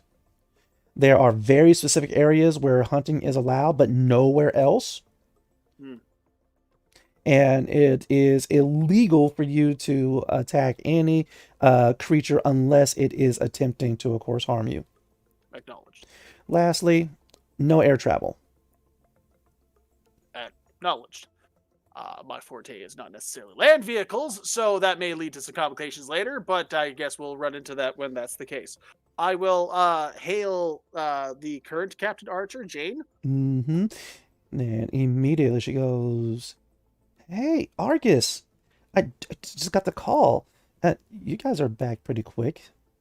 Things went surprisingly well at our debriefing.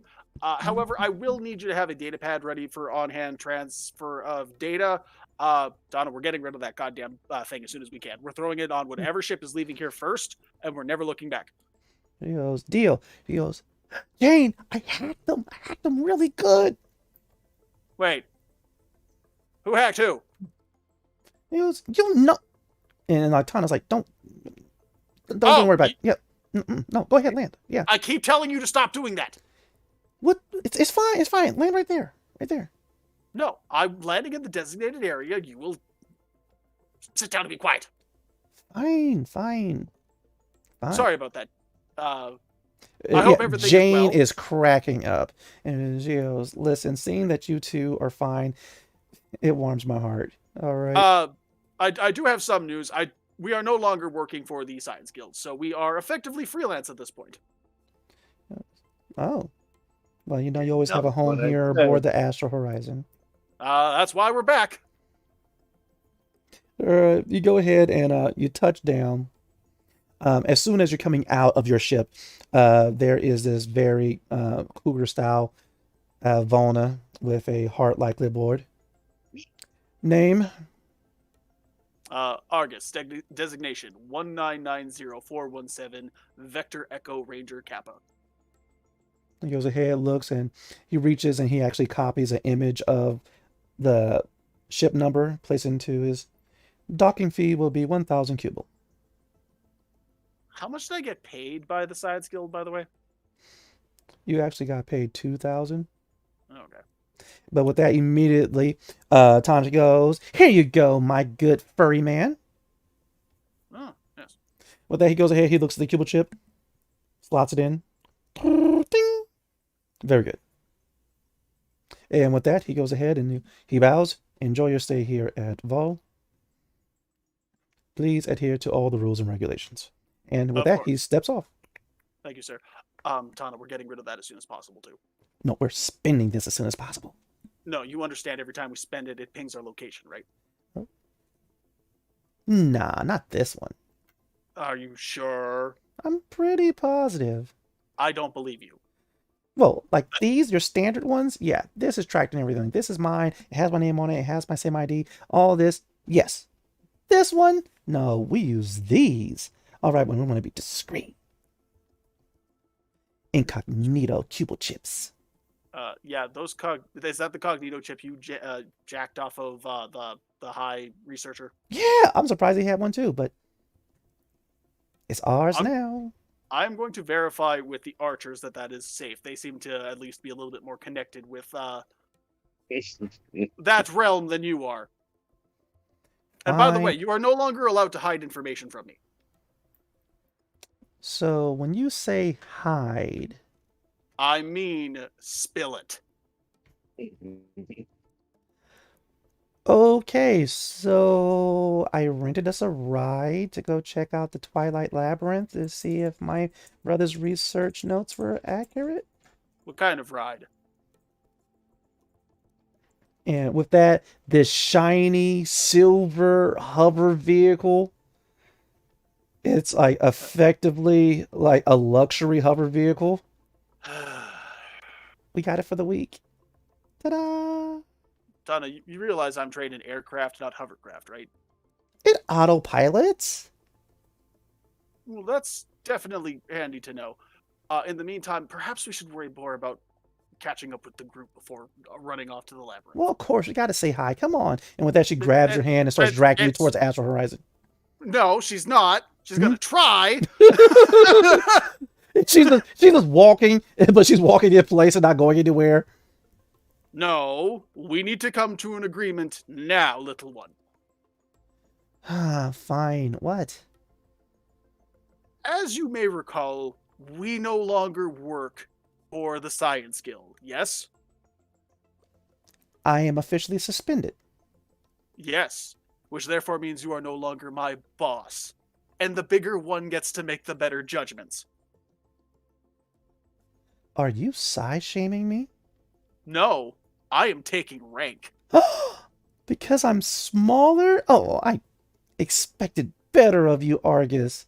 What leadership qualities do you actually have? I've kept a Tagimon monster alive for a whole year. And she brings up her little device. I mean, it's dead now, but it was last year.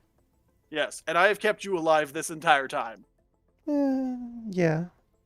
So perhaps we should listen to, I don't know, the experienced combat veteran? Fine.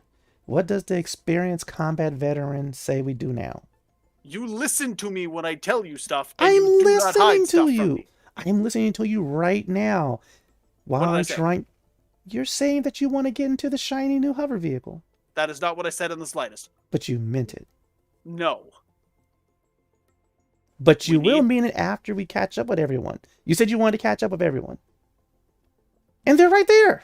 Astral Horizon, right there. You're taking blind guesses at this point. Yes, I wasn't listening to anything you were saying. What's your point? That is the point! You seem upset. I'm just going to walk away from her now. Wait, Argus, Argy, don't be mad, Argy. Why are you mad? I'm going to walk What? up to the Astral Horizon and wait for the docking ramp to come down. She's like, why you mad? Why you mad, Argy? Hand me the data pad. Now? Yes. Fine. And she gives it to you. Jane, open up! Oh yeah, the ramp is down, and it's immediately you hear NASCAR in there having a good time with his holographic simulations. Some things never change. Jane! Right, and Jane is there to greet you, and as she is saying that, there's this telltale smell and taste of Why phase does it beast smell poop. like animal in here? He goes, it's a long story. You hungry? Not anymore. I understand. And with that, Tom's like, well, I'm hungry. Perhaps you should feed the child. However, can I ask a favor? Yes, of course. What do you need, Argus? I'm going to hand her the data pad that I got from Tenna. I need duplicates of the information off of this and it being scrubbed for any location software. And we're going to send this somewhere else. Yes. And with that, she kind of gives you this look like she's surprised that this type of request is coming from you. But with that, she kind of nods. Only to cover her ass. Yeah. And I'm going to point to the little one. Mm-hmm. Who's all in the cupboards. Yeah. Not Jane's little one, my little one. Yeah, we don't need that taken out of context. What do you mean my channel came down? Well, we went too far. But yeah, if you could scrub that for any tracking data, anything, that would be much appreciated. And with that, she goes, sure. Where is everybody? It seems awfully quiet on the ship. And she goes, yeah, it's finally peaceful for a change. Well, Jonathan and others, they're doing I think they're making a delivery with those creatures that we had aboard the ship a moment ago, but they should be back anytime soon. Everything's fine. Well, anyways, I'll try to radio them and at least let them know I've arrived. It's rude to show up at someone's home and basically just make themselves comfortable. Yeah. All right. This is your home too, Argus. All right. Get comfortable. Y'all have made that very clear. Right. But it would be nice for everyone to at least know I'm here. Agreed. Well, I'm going to get on this and kick back, enjoy. This is Vol. It's a very peaceful, beautiful, picturesque world. And with that, she goes ahead and walks off. And we're actually going to kick over to the group with the hover truck. Everything is just nice and fine. And I need all you guys to roll the initiative. Oh, boy. Oh, for some yes. reason, those statements contradict each other. Just a really nice and smidge. fine. Roll for initiative. Yes.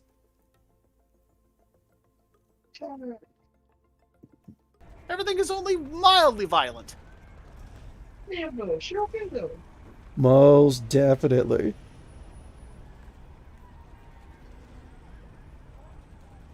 But yes, so we come back to the hover pickup truck that is towing this large container that is carrying a few vital glogs that are meant to help repopulate their dying population here on Vol. Unfortunately, a situation has arisen. 3 horned spikebacks, effectively like rhinoceroses, except they have this huge shell on their backs that are completely covered in jutting stabbing spikes that are even able to rend metal, have decided that they want to, for some reason, demolish this vehicle that is currently hovering through their territory. You have one on each side of the hover vehicle and one all the way in the back. 3 in total. And of course, they are side-swiping, side-ramming, and trying to destroy this vehicle. 2G is currently freaking out. She's never witnessed this type of savagery coming off of these normally kind of docile creatures. But let us see, what is the initiative totals? It's not great. Half-Ray is on one. Oh, wow. Okay. Oh, wow. So we got Brave Stride at the top with a 10. We got Captain Archer. All right, with an 8. And Woo. we have Sagaristio with 3. And we have the lovely Aura with 2. The Sentinel Remus is going to be going on your turn, Princess Aura. It's a sad day when the highest is a 10. It kinda is. It kinda is. But it's alright. We still have to roll for the horn spikebacks, alright? Don't worry. Everything's going to be alright. Unless you guys will horribly die. 16. Alright, yeah. So yeah, they're definitely going to be going first. Hey, they attacked first. You guys have every right to put them down. Yeah, we just gotta take out the big one. Well, Show the big dominance. one's all the way in the back, so this ought to be something. But Assert your dominance. ha! Post. Oh, puff right. your chest out, walk out, and go with your arms in front of you. Yeah, you look at him in T-pose and then go whoosh, whoosh, whoosh, whoosh, and it starts spinning like a helicopter. No, better yet, do it like a cheap video game. Go T-pose, literally just float at them. Just float at them, he says. All right. Let me double check this real quick. Oh, good. Okay. Don't worry. Since this is relatively a brand new hover truck, it still has 50 HP starting off. Jesus Christ, I almost have more hit points than it does. Well, you know, it kind of wasn't meant for this. I'm a biped. But you're a tough You were meant biped. for this. Yes, you were meant for this. All right. By the way, with these horn spybacks are just pissed off for no good reason, but they're able to keep up with this hover truck and its cargo, and immediately they kind of swoop a little bit far to the sides before both of them, not in sync, begin side ramming the vehicle.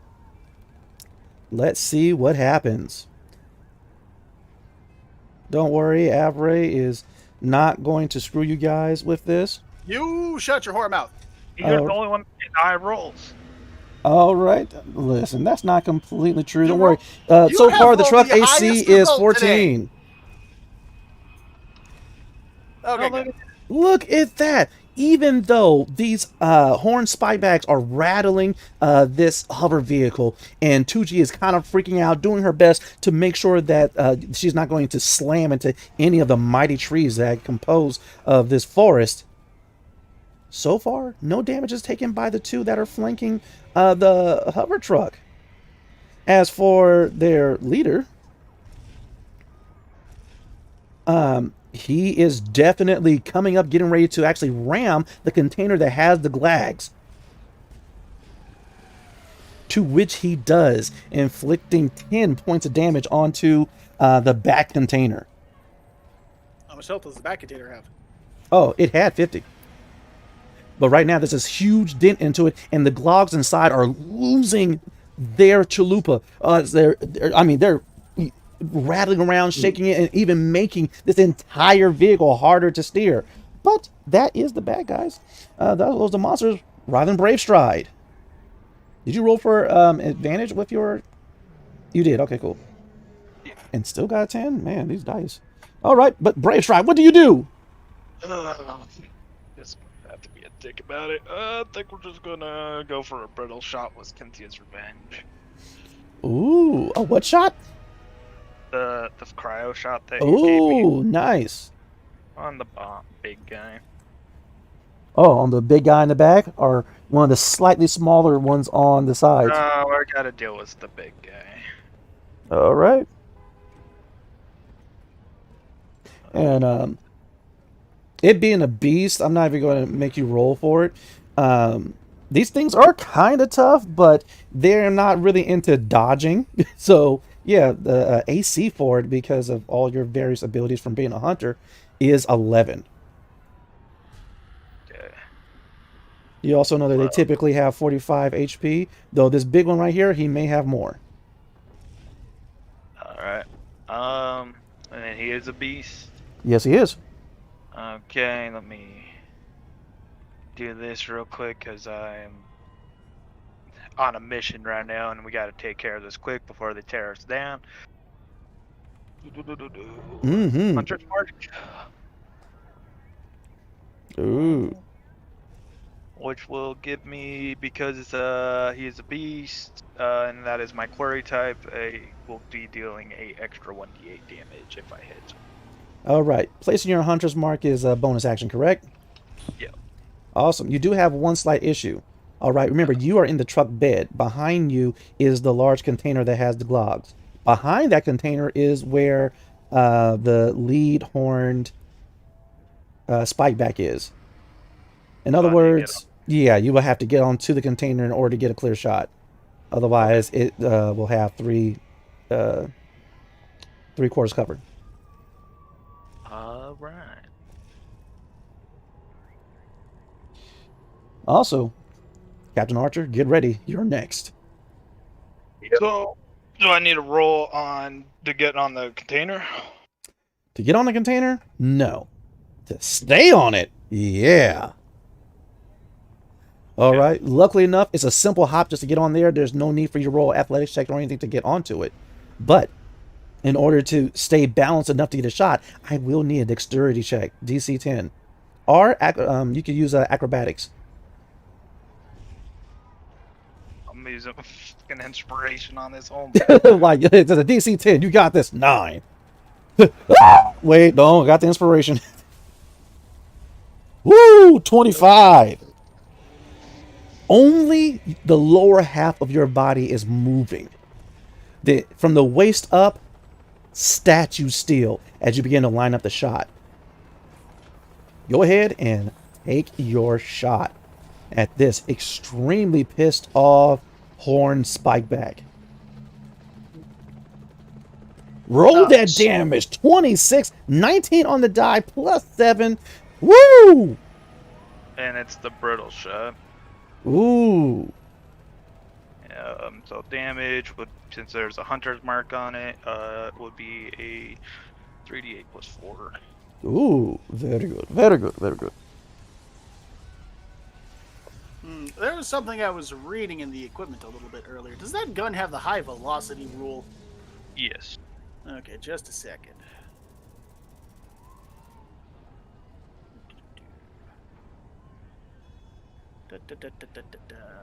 These things do have natural armor, by the way. That's not the part I'm actually concerned about. Okay. So the crit 19 to 20. Yeah, that's what I'm looking at. Because it doesn't specify it's requiring to not have natural armor for that. Ah. Okay, go ahead. Roll crit damage. Is that under high velocity? It is. High velocity, bottom of the second paragraph. In addition, the attack scores a critical hit on a 19 to 20. Okay. Yeah, you deal the additional die of damage if it has no natural armor. It just says, in addition, this dice scores a critical hit on 19 to 20. Oh, that's 32. Okay. Nice. And so with that, you go ahead, squeeze the trigger. Immediately, the whole front horns of this horn spikeback go ice and break off. It stumbles for a little bit and it begins to go to the side, but it continues chasing. Now that you've actually been able to shoot it and actually get its horns out of the way, it will be doing less damage, but that's when you also notice its eyes. There's something wrong with this horn spike back. It's crying some thick purple fluid from its eyes. And it's currently frothing of the mouth. But right now, you definitely heard it, but you've pissed it off as well. Captain Archer. Nope. I'm a martial class. I got 2 attacks. Oh, go ahead. It's got space rabies. Give it its shots. Space bees? Oh, I got an 11. Just enough. You turd. Go ahead, roll that damage. And it's not crit damage this time. Let's see. Target's favorite word. Okay. And since I still have hunter marks on it, still. Plus 4.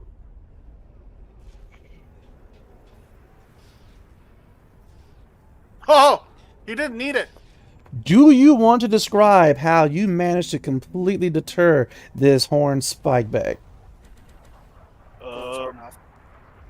It's like a spiky right now.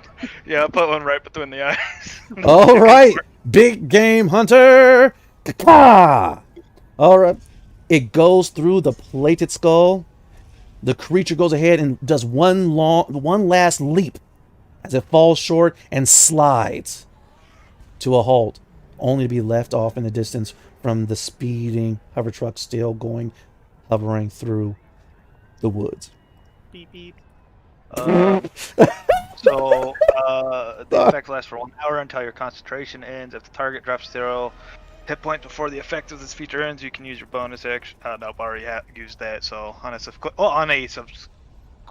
turn of yours to mark a new creature. So on my next turn, I can use the same mark on another one. Got you. Okay. Are you going for left or right? I have to wait till my next turn. Got you. Okay. Captain Archer, one of these horn spikebacks is down. But you still have one on both sides of this hover truck. What do you do? Driver's side. You said right side? Driver's side. Driver's side. Venom pistol. The Oh. Venom revolver. Yeah. Kaboom. Go ahead, roll. Oh, 22? Yep. Oh, roll damage. Nice shot.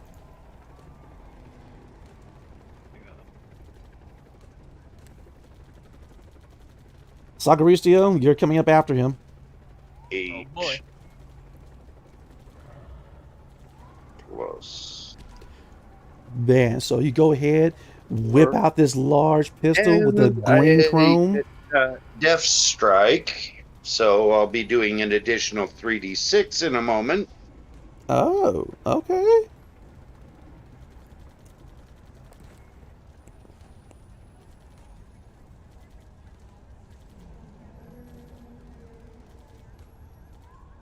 For a total of, it looks like 15 points.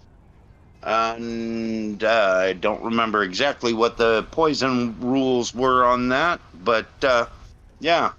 Well, Poison round. Con save DC 13.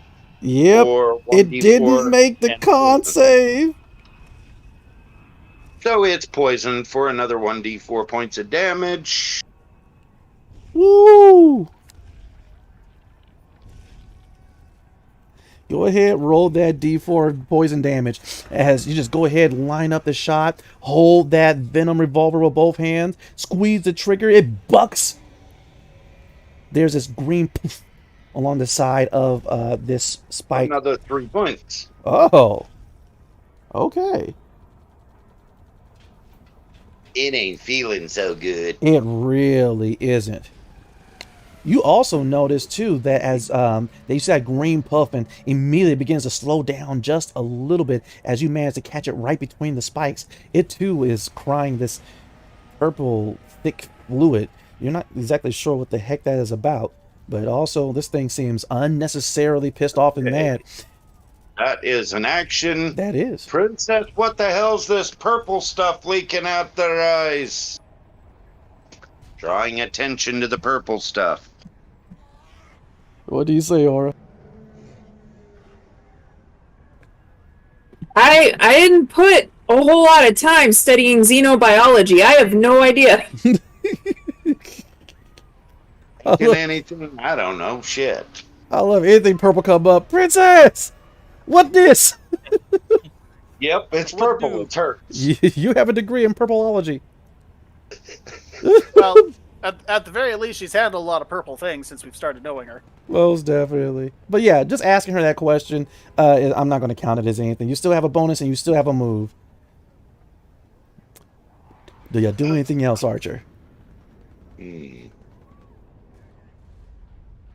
Let's see. Do I have anything else really that I can do? Hiding's Dash not action. really me. Sorry, no, that's supposed to be your action, and then you can do stuff with your bonus after that. My apologies. That's rogues are weird. Sorry, Specialists. specialists are weird. Yeah. And strangely, I've been thinking about multiclassing into them. Interesting. I think that'll be all I'll do for the moment. No problem. Sagaristio, Fire-Blooded Promethean. What do you do? Boy. Well, I'll let the range guys do the range things, because I'm not really that great at range stuff, but I might give it a shot. How many targets are there? All right. There are two There's two. targets. There is a horn spikeback on flanking the truck. They're effectively the same length of the truck. All right. Ah. The one on the driver's side has been wounded by Archer, who hit him with a poison shot. Both of them are kind of frothing on the mouth, crying this purple liquid fluid. Except the one on the driver's side, he is trailing various wastes at the same time as he's running for some reason. Well, we don't want the driver getting skewered, so I am going to use my laser blast. Oh. when your cybernetic hand kind of opens up, a cannon slides into place and immediately begins to glow hot red with intense photonic energy. Yep, and then I'm firing my laser. Fire the laser.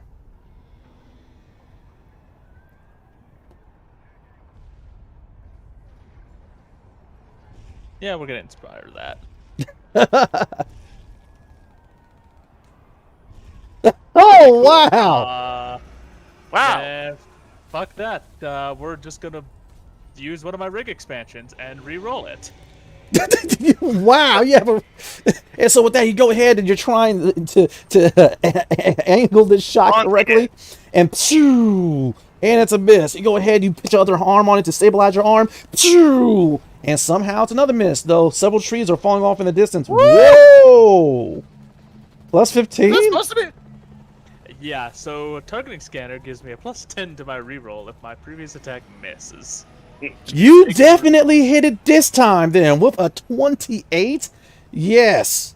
And half the forest behind it. Yeah, we're fine.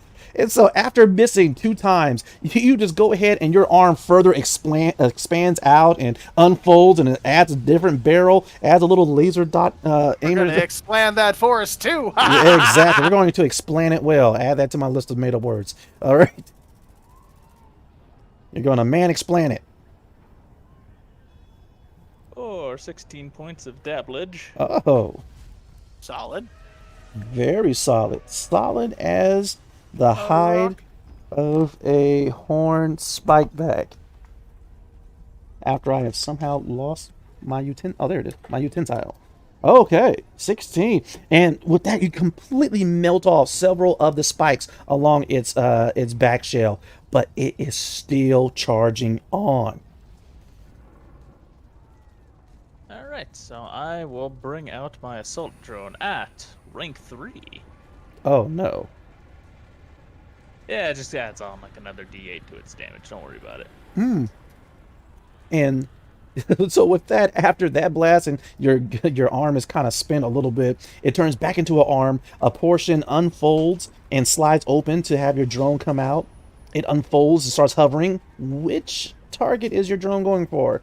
The driver's side one that's heavily wounded, or the one on the passenger side that so far is untouched and getting ready to slam itself into the truck again?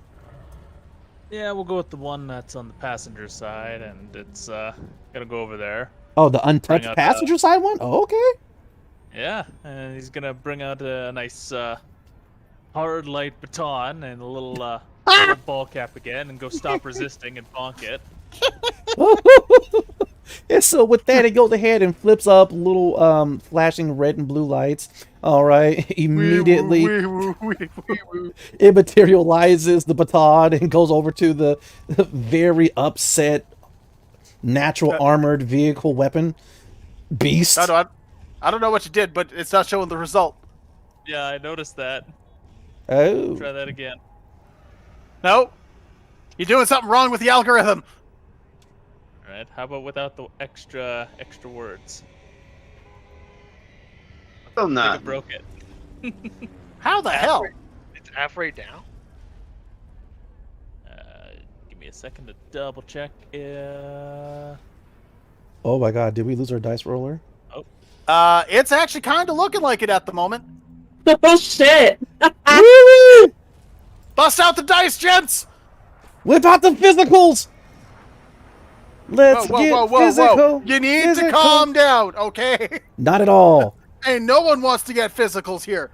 All my physical dice are at work. I use it to resolve conflicts. Do you have a dice roller on your phone at the least? What the heck? Where's your backup's backup? We have backups.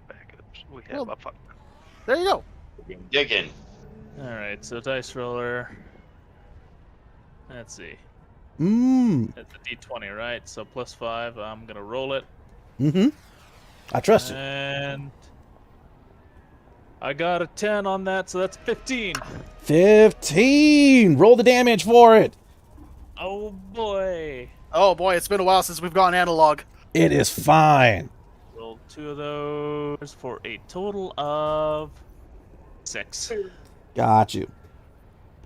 And so immediately it begins just slamming its little hard-like baton onto the back of this raging beast. I believe that's your turn, correct? That is my turn. Princess Aura. You are still inside of this truck that's being rattled. Battered from side to side. 2G, the driver, is currently just, I mean, I was going to say gripping it to the point where you're able to see the color drain from her paws, but not really. But she is definitely gritting her teeth. You see that she's freaked out. You have these massive beasts on both sides of the vehicle. Tell me, what do you do? While Remus, of course, is actually like sitting behind you with his arms crossed, like he is not amused by any of this.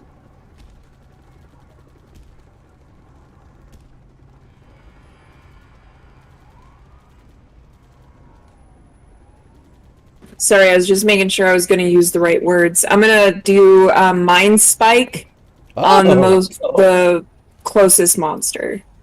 All right, you want to do it on the driver's side with the most heavily damaged monster, or on the passenger side with the assault drone that's currently beating it with a light stick?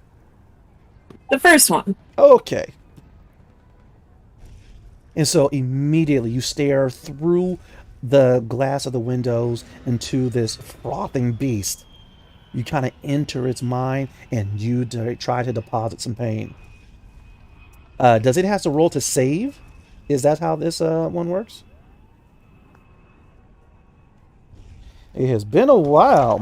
Yeah, it says I have to make a ranged channeling attack at a creature. Oh. On a hit, the creature takes 2d8 psychic damage and must succeed on a wisdom saving throw, or their movement is reduced by half until the end of their next turn. Oh, nice. Go ahead and roll to attack it then.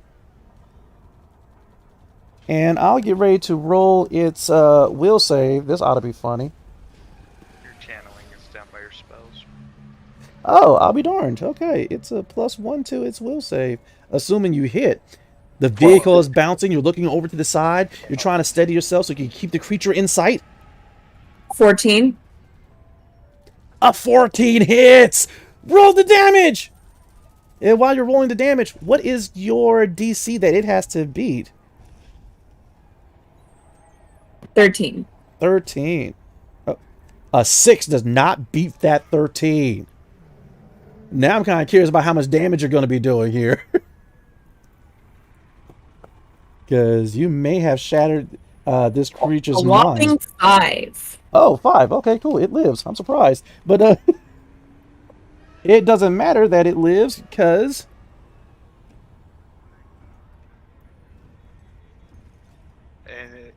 You said that it cuts its movement down by half. It cannot keep up with the hover vehicle. It's effectively removed from combat. Good job. And that's just... I just want to kill it. I was just like, man, just go away. Yeah! You pretty much gave it an ice cream headache, and it kind of veered off a little bit and slammed into a tree accidentally and flipped over. So, it's... Okay, it looks like Avery's back up and running with Cobalt's last roll, though. Okay. Oh, yeah. I didn't even catch that. Moving on. But that's your action. You can still move from inside the truck to the truck bed if you want to try that. Or you have some options. I mean, you tell me. What do you do?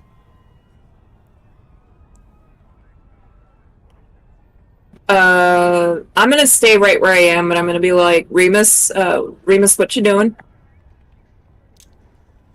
Would you like for me to get rid of this beast? I mean, I just want them to stop attacking us.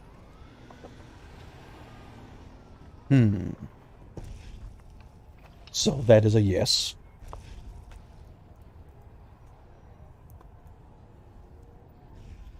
I mean, it's not a yes, but it's also like... It's not a yes. That's funny. I think I understand. You want me to get rid of it without slaughtering it, correct? Ideally, that is the yes of the yes. And then Balin, I just break Merktes.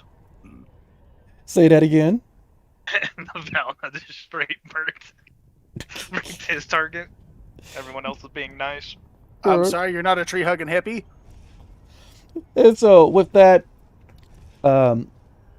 Remus kind of gets up and just sticks half his body out of the passenger side window, materializes his sentinel sword, and he is going to multi-attack this creature a couple of times. Great, I get to... He will have advantage on that, because the last attack on that one with my laser blast Uh-huh. gives him advantage. Oh, the one that you blasted was the driver's side one, and so it's out of here. He's attacking the passenger side one. Oh, it's out of here? Yeah. Yeah, that's the one that got slowed. Ah. Alright, well, the other one is, Don't worry, I'll shoot it. if not, my bot will bonk it. Right. It's in my range. I could kill it. Even if it's far back. Okay. And so immediately Remus starts slashing off the spikes on this thing's back. For so far a total of 18 points of damage. Not too bad.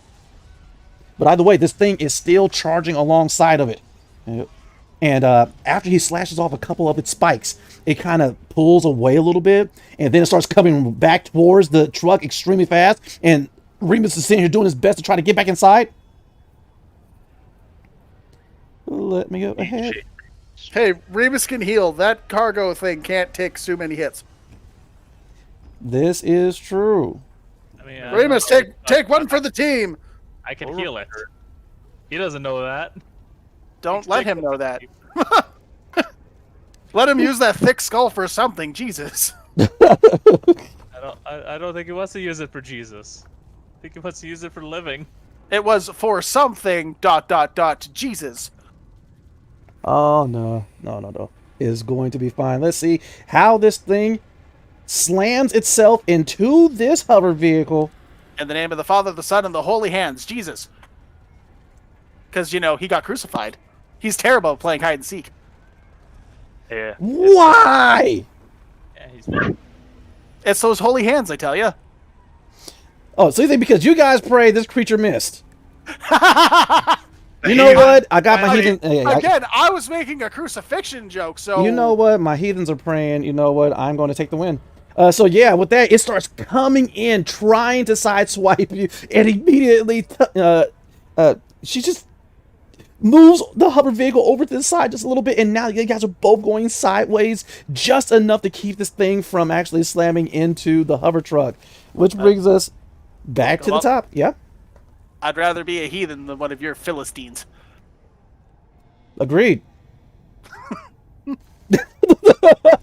I gotta find that message again.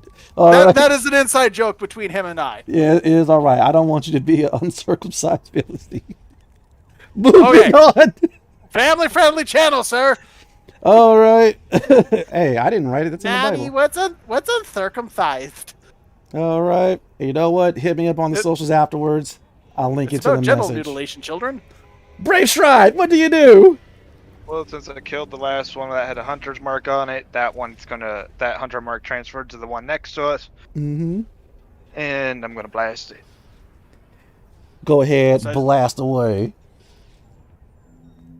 As soon as you begin to kind of like spin around on the top of the container that has the glogs, 22 definitely hits. Remus immediately realizes where that blast came from. You're a Danny DeVito. Immediately. The spirit of competition is stoked within Remus. 1, 2, 3 plus 4.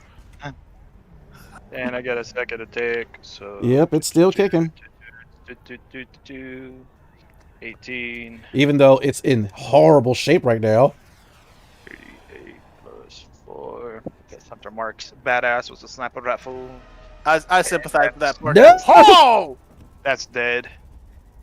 Do you want to describe how you finish this thing off right before Remus goes for the slash? As it's charging, right, and try to hit the vehicle, and it comes back for its second charge, I purposely wait so I can blast it in the head, and it splatters all over Remus. Oh! And so This it's is the coming full back, safari and Remus experience. is right there. He has his blade poised and ready to finish this creature off, and then all of a sudden, Popped a zit on him. Remus goes ahead and sticks himself halfway out the window. My mouth was open! I believe this is called the full safari experience. Oh, you were there? I hate you. I hate you more. No, I hate you more! It's such a beautiful fomance. What's in my mouth? Well, something. Hey, Toji, stop the truck real quick. I need to get a sample of that stuff Yep. coming at him. Right, with that, she goes ahead. Oh, yes. Tuji goes ahead and finally brings it to a stop. And then it, instead of it staying hovered like it's supposed to, it just claps. It goes, everyone. Saga, can you take a look at that? Yeah, it sounds like the levitation on it motor kicked out. Give me a second. Got any vials on you, Toji? Well, of course, we always have to take samples out in the wild. And she goes ahead and lifts up one of her pockets and hands you one of the vials. Grab like a little stick and just go over there and get as much as I can into it. Work it. Mm. Ring, ring. And I will hop off the back Okay. of the bed, go up to the front, Oh. pop open the hood, and I'll whistle over to my assault drone, who's still out. Yeah, And still I'll let- bunk, bunk, stop resisting. Bunk, bunk, stop resisting. I'll whistle to it. I'm like, nope, come over here. I need you over here for a light. All right. And it will float on over. Mm-hmm. The little hard light baton turns into a flashlight, even though it's not necessary. Right. But that is when everyone's comms are going off. You guys have a receiving incoming call from Argus. Ring, ring. Ring, ring. I'll answer. So I don't have to bust you out? Strangely enough, no, actually. Oh, well. How'd everything go? Well, so, we weren't immediately fired. Technically, Tana was put under suspension and I was never reassigned, but we took that as an opportunity to skedaddle right out of there. However, the little shit did something, and I'm assuming we are expelled from the guild now.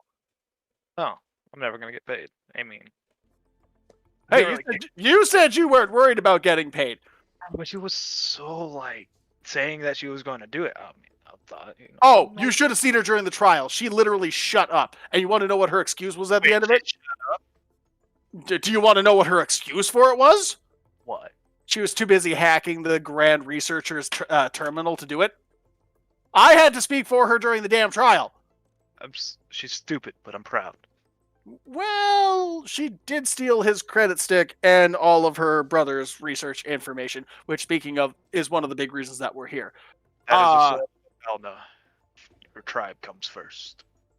I don't know if that's where her brain's at, but anyways, we have evidence in her brother's logs that says that there is a labyrinth or something here that has records of potential more core stones. No. What do you mean, no? I'm telling you, that is what her research says. Wait, why haven't I been told about this? Probably be okay. First of all, her brother's research has been debunked, disproven. Everyone's thrown it off to the side right from the get-go. It did lead us to that base on the first planet, though, right? Are you saying we're gonna get back into space somewhere again? We're just gonna get hijinxed? Are you expecting anything less at this point? No, I'm not actually. Okay. Well, Right. long story short, we have a hover vehicle set up for autopilot to take us to the location. We just wanted to meet up with everybody and at least make sure things were going okay. What's the labyrinth called again? Tana, What? what was the name of the labyrinth again? I'm eating. No excuse. It's called the Twilight. Oh, Twilight Labyrinth or something. All right, I'm gonna ask Toji about it. finally. I haven't heard anything about a labyrinth. Wait, it's like, is that and now you have like Tana trying to lift herself up to the screen, just like I'm is just gonna that, pick is that her the up. guys? Hey, hi. I'm grabbing her by the scruff of the neck and just like holding her beside me, so she is like adjacent but not on top of me. You can hold me from like my armpit, so I'm not a cat. I'm gonna look at her They're just a little shit. and then look back at the screen. Brave stride. Ugh, what's that stuff on that stick? What's in the vial? It looks interesting. Purple rabies. I want to see it. Come on. I Argus. promise I'll bring you some. Okay. So Do you- can... Are you guys able to send samples through the communicators you guys have to the ship? Oh, we gotta actually probably take this into a lab. Definitely. That's when, of course, everyone's getting an alert on their comm links because of weather and stuff, and which is actually very important here on Vol, and they're just letting you know that the eclipse is beginning. Do you want us to meet up with you quickly, or should we hunker down? Anyway, and Tom's like, "What do you mean hunker down? Everyone else is at a spaceport. Let's go. I want to see Vol. We have a vehicle right here. It will take us right to him. Look, Come on." Just stay where you're at. I'm guessing the weather pattern's about to be really bad, right? I'm it's literally just- still holding up by her neck. So. Yeah, she's like trying to walk off in midair. But weather-wise, it's nothing like precipitation. Rain is coming, but not yet. But the problem is Vol at night is when it's at its most dangerous. Yeah, we gotta make this delivery as soon as possible. All right. If there's any complications, please let us know. We'll be on standby here. Just Why are we on try not standby? We can go. Don't leave at night without Oh. expert. My God, Tana, I keep telling you, you need to listen to me. I actually have experience in military experiences, okay? So you know how to do military operations at night? It also means I need to know when to not fucking do stuff, okay? Calm down. She goes ahead Sorry, and crosses her arms and pouts. That's a She true is- warrior right there. She has really been testing my patience over the last week. Because he's Argy McBoring Pants. You stop calling me Argy. Look, it looks like you have a lot of problems. We got some stuff we got to deal with. You put her in check. I'll let you know when we're done with the delivery. Understood. I am the scientist. No one puts me in check. Science puts me You in check. are unemployed right now. Be quiet. Yeah, you've been suspended. I got buddy. Probably fired at this point. She literally did steal from the Grand Research Team and his personal credit stick. And They she can't doesn't prove it. realize that she's probably expelled from the guild now. I think she's in denial, honestly. I am You know- fine. What you should do, little one? Start your own research team. Actually, you know what? I got a wonderful idea to keep her busy for a little bit. I'll get back to you. Oh, I have a Rubik's Cube in my quarters. No, I think I got something she's a little bit more interested in at the moment. Oh, I don't want to know then. It's a gun. And I'm just going to hang up. I want to know! It's like right before it hangs up, she gets this huge look of glee on her face, and then it cuts out. And also, as that is cutting out, like this rapidly progressing darkness is sweeping over the land and swooping completely over where you guys are at. It went from nice, beautiful afternoon tropical forest to night and crickets and bugs. Anybody have proficiency in planetary vehicles besides me? No.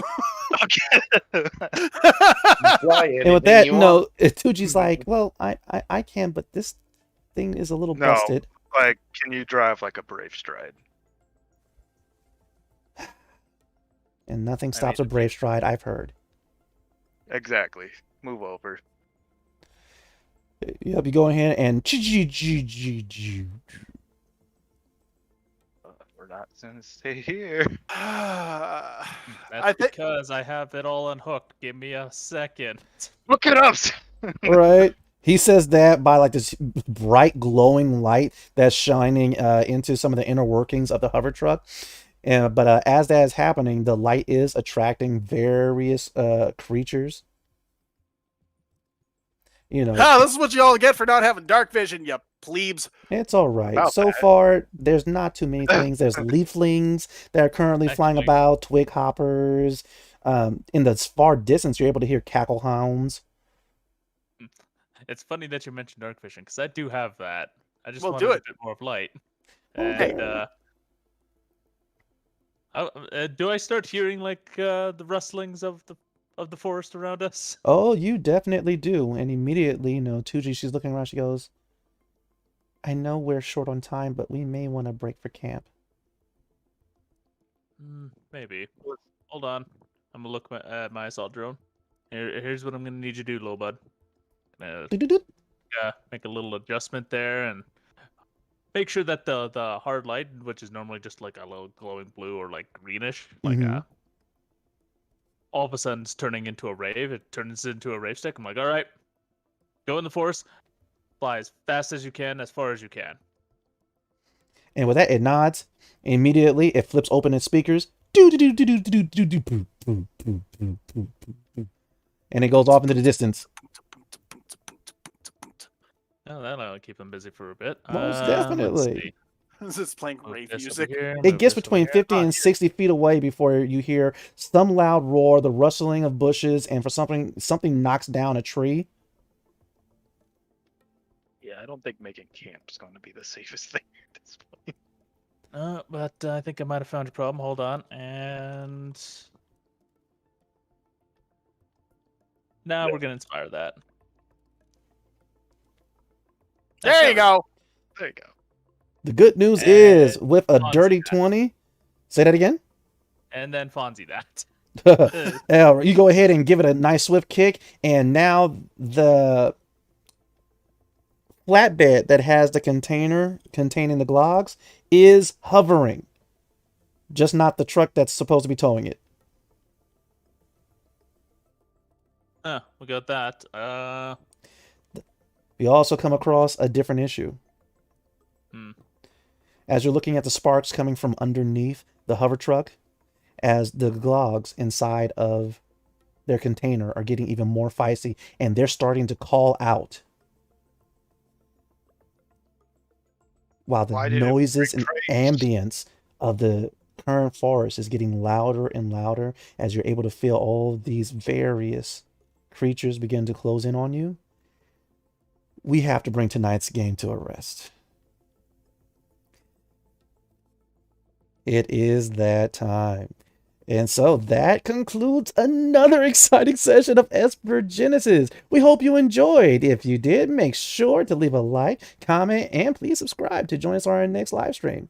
I want to thank my players, Alloy, Master Draco, Dark Lovely, Tonto Tomahawk, and definitely Typhoon44. Also, don't forget to follow me on Facebook at Cobalt GM's ttrpg zone, on Instagram at cobalt.gm, and TikTok at Cobalt GM5. Until next time, have a good night, and let's level up together. Bye! Hey, it didn't feel like he was trying to kill us this time. Exactly! Eyes friendly, eyes friendly. Yeah, let's fix the truck that still has hit points. No, you can't fix the truck with Oh, it's hit points. It's You called the can. dramatic cut